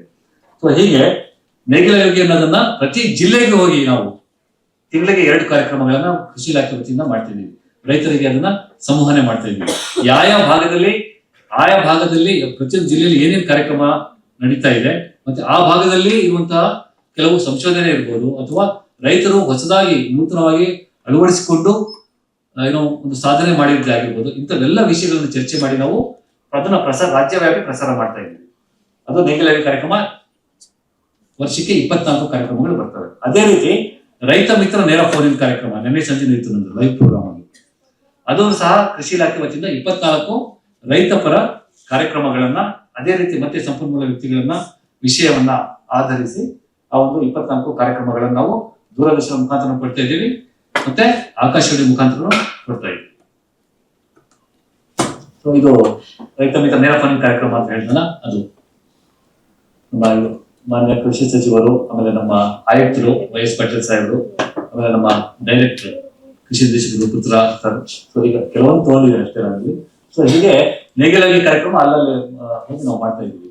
ಹಾಗೆಯೇ ಇದೆಲ್ಲ ಒಂದ್ ಕಡೆ ಆದ್ರೆ ಮತ್ತೊಂದು ನಮ್ಮ ಸಂವಹನೆ ನಡೆಯುತ್ತೆ ಇನ್ನೊಂದ್ ಕಡೆ. ಅದೇನು ಅಂತಂದ್ರೆ ಕೃಷಿಯ ಸಂವಹನೆ, ಕೃಷಿ ಸಹಾಯವಾಣಿ ಅಂತ ಇದೆ ನಮ್ಮಲ್ಲಿ. ಕೃಷಿ ಇಲಾಖೆ ವತಿಯಿಂದ ರೈತ ಕರೆ ಕೇಂದ್ರ ಸ್ಥಾಪಿಸಿದ್ವಿ ನಾವು, ರೈತ ಕರೆ ಕೇಂದ್ರ ಅನ್ನೋದನ್ನ. ಆ ರೈತ ಕರೆ ಕೇಂದ್ರದ ಸಂಖ್ಯೆನೂ ಇದೆ. ಹಾಗೆಯೇ ಕಿಸಾನ್ ಕರೆ ಕೇಂದ್ರ ಅಂತ ಇದೆ. ಇದು ಸೆಂಟ್ರಲ್ ಗೌರ್ಮೆಂಟ್, ಇದು ನಮ್ಮ ಸ್ಟೇಟ್ ಗೌರ್ಮೆಂಟ್. ರೈತ ಕರೆ ಕೇಂದ್ರ ನಮ್ಮ ಕರ್ನಾಟಕ, ನಮ್ಮ ಕೃಷಿ ಇಲಾಖೆ ವತಿದ್ದು. ಕಿಸಾನ್ ಕರೆ ಕೇಂದ್ರ ಇಲ್ಲೇ ಇದೆ, ನಮ್ಮ ಏನು ವೆಟರ್ನರಿ ಕಾಲೇಜ್ ಇದೆಯಲ್ಲ ಆ ಕ್ಯಾಂಪಸ್ ಅಲ್ಲಿ ಇದೆ. ಈ ಕಿಸಾನ್ ಕರೆ ಕೇಂದ್ರ ಪ್ರತಿಯೊಂದು ರಾಜ್ಯದಲ್ಲೂ ಇದೆ. ಕಿಸಾನ್ ಕರೆ ಕೇಂದ್ರ ಅನ್ನೋದು ಅದು ಸೆಂಟ್ರಲ್ ಗೌರ್ಮೆಂಟ್. ಸೊ ಹೀಗೆ ಈ ತರ ದೂರವಾಣಿ ಮುಖಾಂತರ ಸಹ ಸಂವಹನೆ ಮಾಡ್ತಾ ಇದ್ವಿ. ಅದಷ್ಟೇ ಅಲ್ಲ, ನಮ್ಮ ರೈತ ಕರೆ ಕೇಂದ್ರ ಅಂತ ನಾನು ಏನ್ ಹೇಳಿದೆ, ಇಲ್ಲಿ ಆರ್ಟಿಫಿಷಿಯಲ್ ಇಂಟೆಲಿಜೆನ್ಸ್ ನ ಡೆವಲಪ್ ಮಾಡ್ತಾ ಇದೀವಿ ನಾವು. ಬರೇ ಫೋನ್ ಮುಖಾಂತರ ಜಸ್ಟ್ ಹೇಳೋದಷ್ಟೇ ಅಲ್ಲ, ಆರ್ಟಿಫಿಷಿಯಲ್ ಇಂಟೆಲಿಜೆನ್ಸ್ ಅದನ್ನ ಡೆವಲಪ್ ಮಾಡ್ತಾ ಇದೀವಿ. ಆ ಒಂದು ಸಂಖ್ಯೆಗೆ ಅಥವಾ ಇನ್ನೊಂದು ನಾವು ಮೊಬೈಲ್ ಆಪ್ ಡೆವಲಪ್ ಮಾಡಿದೀವಿ. ಅದನ್ನ ಮುಂದೆ ನಾವು ಬೆಳೆಸೋ ವಿಷಯದೆಲ್ಲ ಹಾಕೊಂಡಿದೀನಿ, ಸಮಯ ಅಷ್ಟಿಲ್ಲ ಹೇಳೋದಕ್ಕಿಲ್ಲ. ಅದರಲ್ಲಿ ಅದೇ ಚಾಟ್ ಬಾಟ್ ಅಂತ ಕರಿತೀವಿ ನಾವು. ಚಾಟ್ ಬಾಟ್ ಅಂತ ಕರೀತಾರೆ ನೀವೆಲ್ಲರೂ. ಏನ್ ಚಾಟ್ ಬಾಟ್ ಅಂದ್ರೆ, ನಾವು ಟೈಪ್ ಮಾಡೋದ್ರ ಮುಖಾಂತರನಾದ್ರೂ ಅದು ಮಾಹಿತಿ ತಗೋಬಹುದು ಅಥವಾ ವಾಯ್ಸ್ ಮೆಸೇಜ್ ಕೊಟ್ಕೊಂಡು ನಾವು ಒಬ್ಬ ರೈತ ಅವನ ಗದ್ದೆಯಲ್ಲಿ ಇಟ್ಕೊಂಡು ಆ ಫೋಟೋ ತೆಗೆದು ಅದನ್ನ ಕಳಿಸ್ಬೋದು. ಈ ಸ್ಯಾಪ್ ತಂತ್ರಾಂಶನೂ ಅಳವಡಿಸ್ಕೊಂಡಿದ್ದೀವಿ. ಈ ಸ್ಯಾಪ್ ತಂತ್ರಾಂಶ ಅಂತ ಇದೆ. ಸೊ ಅದ್ರ ಮುಖಾಂತರ ಅದು ಯಾವ ಹಾನಿ ಆಗಿದೆ ಅಂತ ಹೇಳಿ ಅವನಿಗೆ ಕನ್ಫ್ಯೂಸ್ ಆದಾಗ ಅದನ್ನ ಫೋಟೋ ತೆಗೆದು ಕಳಿಸಿದ್ರೆ ಈ ಸ್ಯಾಪ್ ಅಲ್ಲಿಂದ ಕಟ್ ಅಂತ ಅವರಿಗೆ ಅದು ಉತ್ತರ ಸಿಗುತ್ತೆ. ಏನು ಅದು ಹಾನಿ ಮಾಡಿದಂಥದ್ದು ಏನು, ಅದಕ್ಕೆ ಪೂರಕವಾಗಿ ಏನ್ ಪರಿಹಾರ ಅಥವಾ ಏನ್ ಸೂಕ್ತ ಕ್ರಮ ಕೈಗೊಳ್ಬೇಕು ಅವರು ಅನ್ನೋದನ್ನು ಬರ್ತಾ ಇದೆ. ಅದು ಈ ಸ್ಯಾಪ್. ಚಾಟ್ ಬಾಟ್ ಅದನ್ನು ಸಹ ನೀವು ಹೇಳಿದ ತಕ್ಷಣ ಬರುತ್ತೆ. ಕೇವಲ ಬೆಳೆಗೆ ರೋಗ ಮತ್ತೆ ಕೀಟ ಬಾಧೆ ಅಷ್ಟೇ ಅಲ್ಲ, ಕೃಷಿ ಇಲಾಖೆ ಅಥವಾ ಇತರ ಇಲಾಖೆಗಳು ಏನ್ ಯೋಜನೆ ಅನುಷ್ಠಾನ ಮಾಡ್ತಾ ಇದ್ದಾರೆ ಅದರ ಬಗ್ಗೆ ಏನಾದ್ರು ಮಾಹಿತಿ ಬೇಕಿದ್ರು ಸಹ ಅದು ಚಾಟ್ ಬಾಟ್ ಮುಖಾಂತರ ರೈತರ ಕೈಯಿಂದನೇ ಇಟ್ಕೊಂಡು ಅವ್ರ ಮನೆಯಿಂದ ಅದನ್ನ ಸುಲಭವಾಗಿ ಅದನ್ನ ಆ ಒಂದು ಮಾಹಿತಿನ ಪಡ್ಕೊಳ್ಬಹುದು. ಅದು ಅನುಷ್ಠಾನ ಆಗಿರ್ಬೋದು ಅಥವಾ ಅವ್ರಿಗೆಲ್ಲ ದುಡ್ಡು ಬರೋದಿದ್ರೆ ಯಾಕೆ ಬಂದಿದ್ರು PM ಕಿಸಾನ್ ಅಥವಾ ಹಲವಾರು ಯೋಜನೆಗಳಿದ್ದಾವೆ ಈ ರೀತಿ. ಸೊ ಆ ತರದ್ದು ಇದೆ. ಮೊಬೈಲ್ ಅಪ್ಲಿಕೇಶನ್, ಸಾಮಾಜಿಕ ವಾಟ್ಸ್ಆಪ್, ಯೂಟ್ಯೂಬ್ ಮೂಲಕ ಅಂತೂ ಇದೇ ಇದೆ. ಕೃಷಿ ವೆಬ್ಸೈಟ್ಗಳು ಬೇಕಾದಷ್ಟಿದೆ. ಚಾಟ್ ಬಾಟ್ ಬಗ್ಗೆ ಹೇಳಿದೆ ಈಗಾಗಲೇ ನಾನು. ಇವೆಲ್ಲ ಆಧುನಿಕ ಮಾಧ್ಯಮಗಳು. ಆಮೇಲೆ ಹವಾಮಾನ ವೈಪರೀತ್ಯದಾಗಿರ್ಬೋದು, ಮಳೆ ಪರಿಸ್ಥಿತಿ ಹೇಗಿದೆ ಅನ್ನೋದಕ್ಕೆ ನಮ್ಮ KSNBC ಇದೆ. ಅದೇ ರೀತಿ ಕೆಸರಾಕ್ ಇಲ್ಲೇ ಇದೆ, ಇದೇ ರಸ್ತೆಯಲ್ಲಿ ಅಕ್ಕಪಕ್ಕ ಇದೆ. ನೀವು ಹೊರಗಡೆ ಬಂದ್ರೆ ಎರಡು ಇಲ್ಲೇ ಇರೋದು. ಸೊ ಇದ್ರ ಮುಖಾಂತರ ಬೆಳೆ ಸಮೀಕ್ಷೆ ಅಂತ ಹೇಳಿದೆ ನಾನು. ಬೆಳೆ ಸಮೀಕ್ಷೆ ಯಾಕೆ ಪೂರಕವಾಗಿದೆ ಅಂದ್ರೆ ಯಾವುದೇ ಒಂದು ರೈತನಿಗೆ ಬೆಳೆ ನಷ್ಟ ಆದಾಗ, ಅವನಿಗೇನಾದ್ರು ಬೆಳೆ ಹಾನಿ ಆದಾಗ, ಅವ್ನಿಗೆ ಏನಾದ್ರು ಒಂದು ಪರಿಹಾರ ಬರಬೇಕು ಅಂತ ಹೇಳಿದಾಗ ಅದೊಂದು ಬೆಳೆ ಸಮೀಕ್ಷೆ ಮಾಡಿ ಆ ಒಂದು ಮಾಹಿತಿಯನ್ನ ಅದರಲ್ಲಿ ದಾಖಲು ಮಾಡಲೇಬೇಕಾಗುತ್ತೆ. ಸೊ ಇದು ಮೊಬೈಲ್ ಆಪ್ ಅನ್ನ ಡೆವಲಪ್ ಮಾಡಿದ್ದೀವಿ ಮಾಡಿದೀವಿ. ಅದ್ರ ಮುಖಾಂತರ ಇದೆಲ್ಲ ಸರ್ವೆ ನಂಬರ್ ಆಧಾರಿತ ಅವೆಲ್ಲ ಮಾಹಿತಿಯನ್ನ ಅದರಲ್ಲಿ ಅಳವಡಿಸಿಕೊಂಡಾಗ ಅವರಿಗೆ ಯಾವ ಸಮಯಕ್ಕೆ ಇದೆಲ್ಲ ಹೇಳ್ತೀವಿ ನಾವು, ಯಾವ ಮಾಡ್ಕೋಬಹುದು ಇದೆಲ್ಲ ಅಂತ ಹೇಳಿ. ಸಮಯ ಎಲ್ಲ ಇದಕ್ಕೆ ಹಂಗಾಮುವಾರು ಇದೆಲ್ಲ ಮಾಡ್ಕೊಳ್ತಾ ಹೋಗ್ತಾರೆ. ಬೆಳೆ ಯಾರೆಲ್ಲ ಕೈಗೊಳ್ಬೋದು, ಅಲ್ಲಿ ಯಾರ್ಯಾರು ಇನ್ವಾಲ್ವ್ ಆಗಿರ್ತಾರೆ ಅದರಲ್ಲಿ ಪರಿಣಿತರವರಿಗೆಲ್ಲ ಖಾಸಗಿ ನಿವಾಸಿಗಳು ಸಹ ಇದ್ದಾರೆ ಇದ್ದಾರೆ. ಇದೆಲ್ಲ ನಾನು ಜಸ್ಟ್ ಹೇಳ್ತಾ ಇದ್ದೆ ಅಷ್ಟೇ. ಸೊ ಇವೆಲ್ಲ ದತ್ತಾಂಶಗಳು ಅದರಲ್ಲಿ ಬೆಳೆ ಸಮೀಕ್ಷೆ ಆಪ್ ಅಂತ ಹೇಳ್ತಾರೆ. ಸೊ ಅದ್ರಲ್ಲಿ ಈ ಮಾಹಿತಿನ ಕೊಡಬೇಕಾಗುತ್ತೆ. ಅದು ಪರಿಹಾರ ಸುಲಭವಾಗಿ ಸಿಗೋದಕ್ಕೆ ಇವೆಲ್ಲ ಅಂಶಗಳು ಬೇಕಾಗುತ್ತೆ. ಸೊ ಹಾಗೆ ಅವ್ನು ಏನ್ ಮಾಡಿದಾನೆ, ಯಾವ ಬೆಳೆ ಬೆಳೆದಿದ್ದ, ಅದು ಬೆಳೆ ದರ್ಶಕ್ ಆಪ್ ಅಂತ ಒಂದಿದೆ. ಸೊ ಆ ಬೆಳೆ ದರ್ಶಕ್ ಆಪ್ ಅಲ್ಲಿ ಅವ್ನು ಏನ್ ಫೀಡ್ ಮಾಡಿದಾನೆ ಮಾಹಿತಿ, ಮತ್ತೆ ಅವನು ಯಾವ ಸ್ಥಿತಿಯಲ್ಲಿದೆ ಇವಾಗ, ಅದನ್ನೆಲ್ಲ ಮಾಹಿತಿನ ಇದರಲ್ಲಿ ಪಡ್ಕೊಳ್ಬಹುದು. ಇಷ್ಟೆಲ್ಲ ಹಲವಾರು ಮಾಹಿತಿ ಸಂವಹನಕ್ಕೆ ಅಥವಾ ಅವರ ಮಾಹಿತಿ ಹಂಚ್ಕೊಳ್ಳೋದಕ್ಕೆ ಅದನ್ನ ಸುಲಭವಾಗಿ ಅದನ್ನ ಪರಿಹಾರ ಕಂಡುಕೊಳ್ಳುತ್ತಿದೆ. ಹಾಗೆ ನೇರ ಸಂವಹನ ಅಂತಾನೂ ಇದೆ ಇಲ್ಲಿ. ನಮ್ಗೆ ನೇರ ಸಂವಹನ ಅಂತಂದ್ರೆ ಕೃಷಿ ವಿಸ್ತರಣಾಧಿಕಾರಿಗಳು ರೈತರ ಮನೆ ಬಾಗಿಲಿಗೆ ಹೋಗಿ ಅಲ್ಲಿ ಸಂವಹನ ಮಾಡ್ಕೊಳ್ಳೋದು, ಅದು ಇದೆ. ಆಮೇಲೆ ಹಲವಾರು ತರಬೇತಿ ಶಿಬಿರಗಳನ್ನು ಹಮ್ಮಿಕೊಳ್ತಾ ಇರ್ತೀವಿ ಕೃಷಿ ಇಲಾಖೆ ವತಿಯಿಂದ ಮತ್ತೆ ಕೃಷಿ ವಿಶ್ವವಿದ್ಯಾಲಯಗಳಿಂದ. ಯಾವ ನಿಮ್ಗೆ ಮಾಹಿತಿ ಬೇಕು, ಈಗ ಅಣಬೆ ಕೃಷಿ ಆಗಿರ್ಬೋದು ಅಥವಾ ಜೇನು ಕೃಷಿ ಆಗಿರ್ಬೋದು, ನಿಮಗೆ ಯಾವುದರಲ್ಲಿ ತಾವು ಪರಿಣಿತರಾಗಬೇಕು ಅಂತ ಇದ್ದೀರೋ ಅದಕ್ಕೆ ಒಂದು ತರಬೇತಿ ಕಾರ್ಯಾಗಾರಗಳು, ತರಬೇತಿಗಳನ್ನ ಏರ್ಪಡಿಸ್ತಾರೆ ಕೃಷಿ ಇಲಾಖೆ ವತಿಯಿಂದ ಆಗಿರ್ಬೋದು, ತೋಟಗಾರಿಕೆ, ರೇಷ್ಮೆ ಅಥವಾ ಕೃಷಿ ವಿಶ್ವವಿದ್ಯಾಲಯಗಳಿಂದ. ಸೊ ಹೀಗೆ ರೈತರ ಒಂದು ಸಂವಾದನೂ ಮಾಡ್ತಾ ಇರ್ತೀವಿ ನಾವು. ಅಂದ್ರೆ ಕೇವಲ ನಾನು ಹೇಳಿದೆ ಈಗ ನೇಗಿಲ ಗೀತೆ ಕಾರ್ಯಕ್ರಮ ಅಂತ ಹೇಳ್ತಲ್ಲ, ಅಂಥದ್ರಲ್ಲಿ ಅದೇ ರೀತಿ ಹಳ್ಳಿಗಳಲ್ಲಿ ರೈತರ ನಡುವೆ ಒಂದು ಸಂವಾದ, ಚರ್ಚೆ. ಸೊ ಅಲ್ಲಿ ಇರುವಂತಹ ಮಳೆ ಬೆಳೆ ಪರಿಸ್ಥಿತಿ ಆಗಿರ್ಬೋದು ಅಥವಾ ಅವನಲ್ಲಿ ಲಭ್ಯ ಇರುವಂತಹ ಕೆಲವೊಂದು ದೇಸಿ ತಳಿಗಳು ಬೀಜ ಸಂರಕ್ಷಣೆ ಮಾಡಿರ್ತಾರೆ ಅದಿರ್ಬೋದು. ದೇಸಿ ಬೀಜ ತಳಿ ಸಂರಕ್ಷಣೆಯಲ್ಲಿ ಮೊಹಮ್ಮದ್ ಗನಿ ಖಾನ್ ಅಂತ ಹೇಳಿ ಅವರು 1350 ಕೇವಲ ಒಂದು ಭತ್ತದ ತಳಿಗಳನ್ನ ಸಂರಕ್ಷಣೆ ಮಾಡಿದ್ದಾರೆ ಮಂಡ್ಯದಲ್ಲಿ, ಕಿರುಗಾವಲು. ಮೊಹಮ್ಮದ್ ಗನಿ ಖಾನ್ ಅಂತ ಹೇಳಿ ಅವ್ರು ಸಂದರ್ಶನ ಮಾಡಿದ್ರು ಮೊನ್ನೆ ನಾವು. ಇಷ್ಟೆಲ್ಲ ಆದ್ರೂ ಸವಾಲುಗಳಲ್ಲಿ ಅದೇ ಅಕ್ಷರಸ್ಥ ಅನಕ್ಷರಸ್ಥ ಅಂತ ಹೇಳಿದಾಗ ಸ್ವಲ್ಪ ಅಂತ ಈಗ ಎಲ್ಲ ರೈತರು ಆತರ ಅನಕ್ಷರಸ್ಥ ರೈತರು ಕಡಿಮೆ ಇವಾಗ. ಸೊ ಎಲ್ಲ ಆ ಕಾಲ ಹೋಗಿದೆ, ಇವಾಗ ಎಲ್ಲ ಅಕ್ಷರಸ್ಥ ರೈತ ಇದ್ದಾರೆ. ತಂತ್ರಜ್ಞಾನ ಪ್ರವೇಶದ ಅಭಾವ ಅಂತಂದ್ರೆ ಆ ತಂತ್ರಜ್ಞಾನವನ್ನ ಅಕ್ಸೆಪ್ಟೆನ್ಸ್ ಅಂತ ನಾವೇನ್ ಕರಿತೀವಿ, ಅದನ್ನ ಸುಲಭವಾಗಿ ಸ್ವೀಕರಿಸುವಂತಹ ಒಂದು ಮನೋಭಾವ ಇದ್ದಾಗ, ಪರಿಸರದ ಮೇಲೆ ಯಾವುದೇ ವ್ಯತಿರಿಕ್ತ ಪರಿಣಾಮ ಬೀರದೇ ಇದ್ದಾಗ ಆ ಒಂದು ತಂತ್ರಜ್ಞಾನದ ಇರುತ್ತೆ.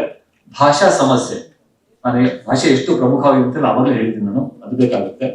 ಆಮೇಲೆ ಫೇಕ್ ತಪ್ಪು ಮಾಹಿತಿ ಕೊಡೋದು ಇರಬಾರ್ದು. ಯಾವುದೇ ಒಂದು ತಂತ್ರಜ್ಞಾನ ಅಥವಾ ಮಾಹಿತಿ ಕೊಡಬೇಕಾದ್ರೆ. ಸೊ ಅದೇ ಎಲ್ಲ ಡಿಜಿಟಲ್ ಎಲ್ಲ ಪರಿಸರ ರಕ್ಷಣೆ ಇಲ್ಲದೆ ಕೃಷಿ ಸಾಧ್ಯವಿಲ್ಲ. ಸಂವಹನವೇ ಸುಸ್ಥಿರ ಕೃಷಿಗೆ ಕೀಲಿಕೈ. ಅಂತಂದ್ರೆ ನಾವು ಪರಿಸರವನ್ನ ಎಷ್ಟು ಸುರಕ್ಷಿತವಾಗಿ ನಾವು ಕಾಪಾಡ್ಕೊಳ್ತೀವೋ, ಪರಿಸರನು ಸಹ ಅಷ್ಟೇ ಕೃಷಿಗೆ ಪೂರಕವಾಗಿ ಮಾನವನ ಕುಲಕ್ಕೆ, ಪ್ರಾಣಿ ಪಕ್ಷಿ ಸಂಕುಲಕ್ಕೆ ಎಲ್ಲದರ ಒಂದು ಆರೋಗ್ಯಕರ ಒಂದು ಪರಿಸರವನ್ನು ನಿರ್ಮಾಣ ಮಾಡುತ್ತೆ.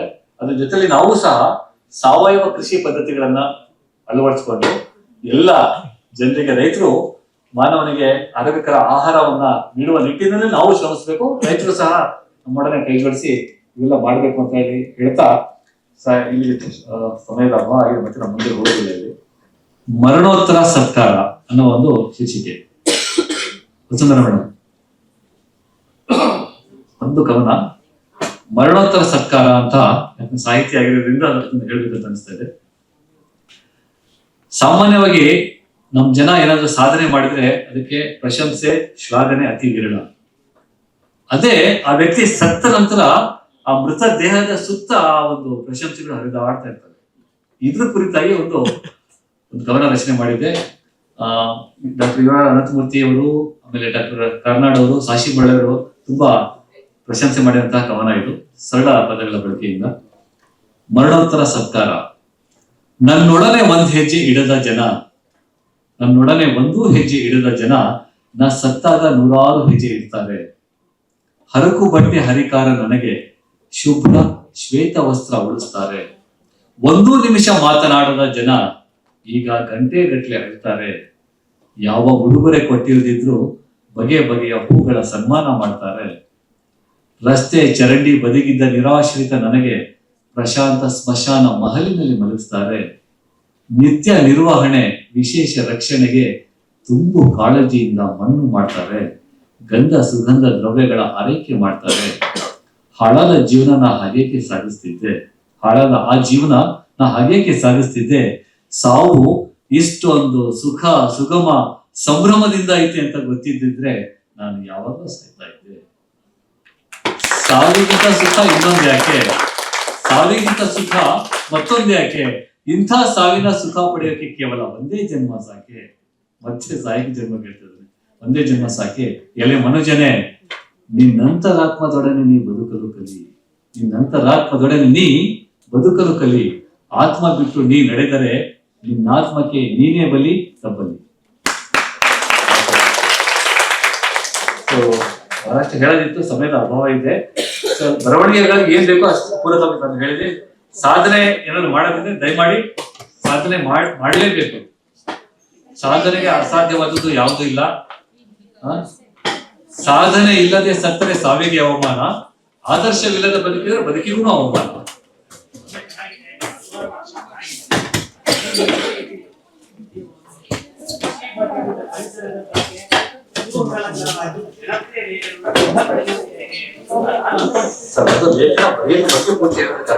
ಹಾಗಾಗಿ ನಾನು ಸಂವಹನ ಹೇಗ್ ಮಾಡ್ಬೇಕು ಅಂತಂದ್ರೆ, ಒಂದು ದೃಶ್ಯ ಮಾಧ್ಯಮ,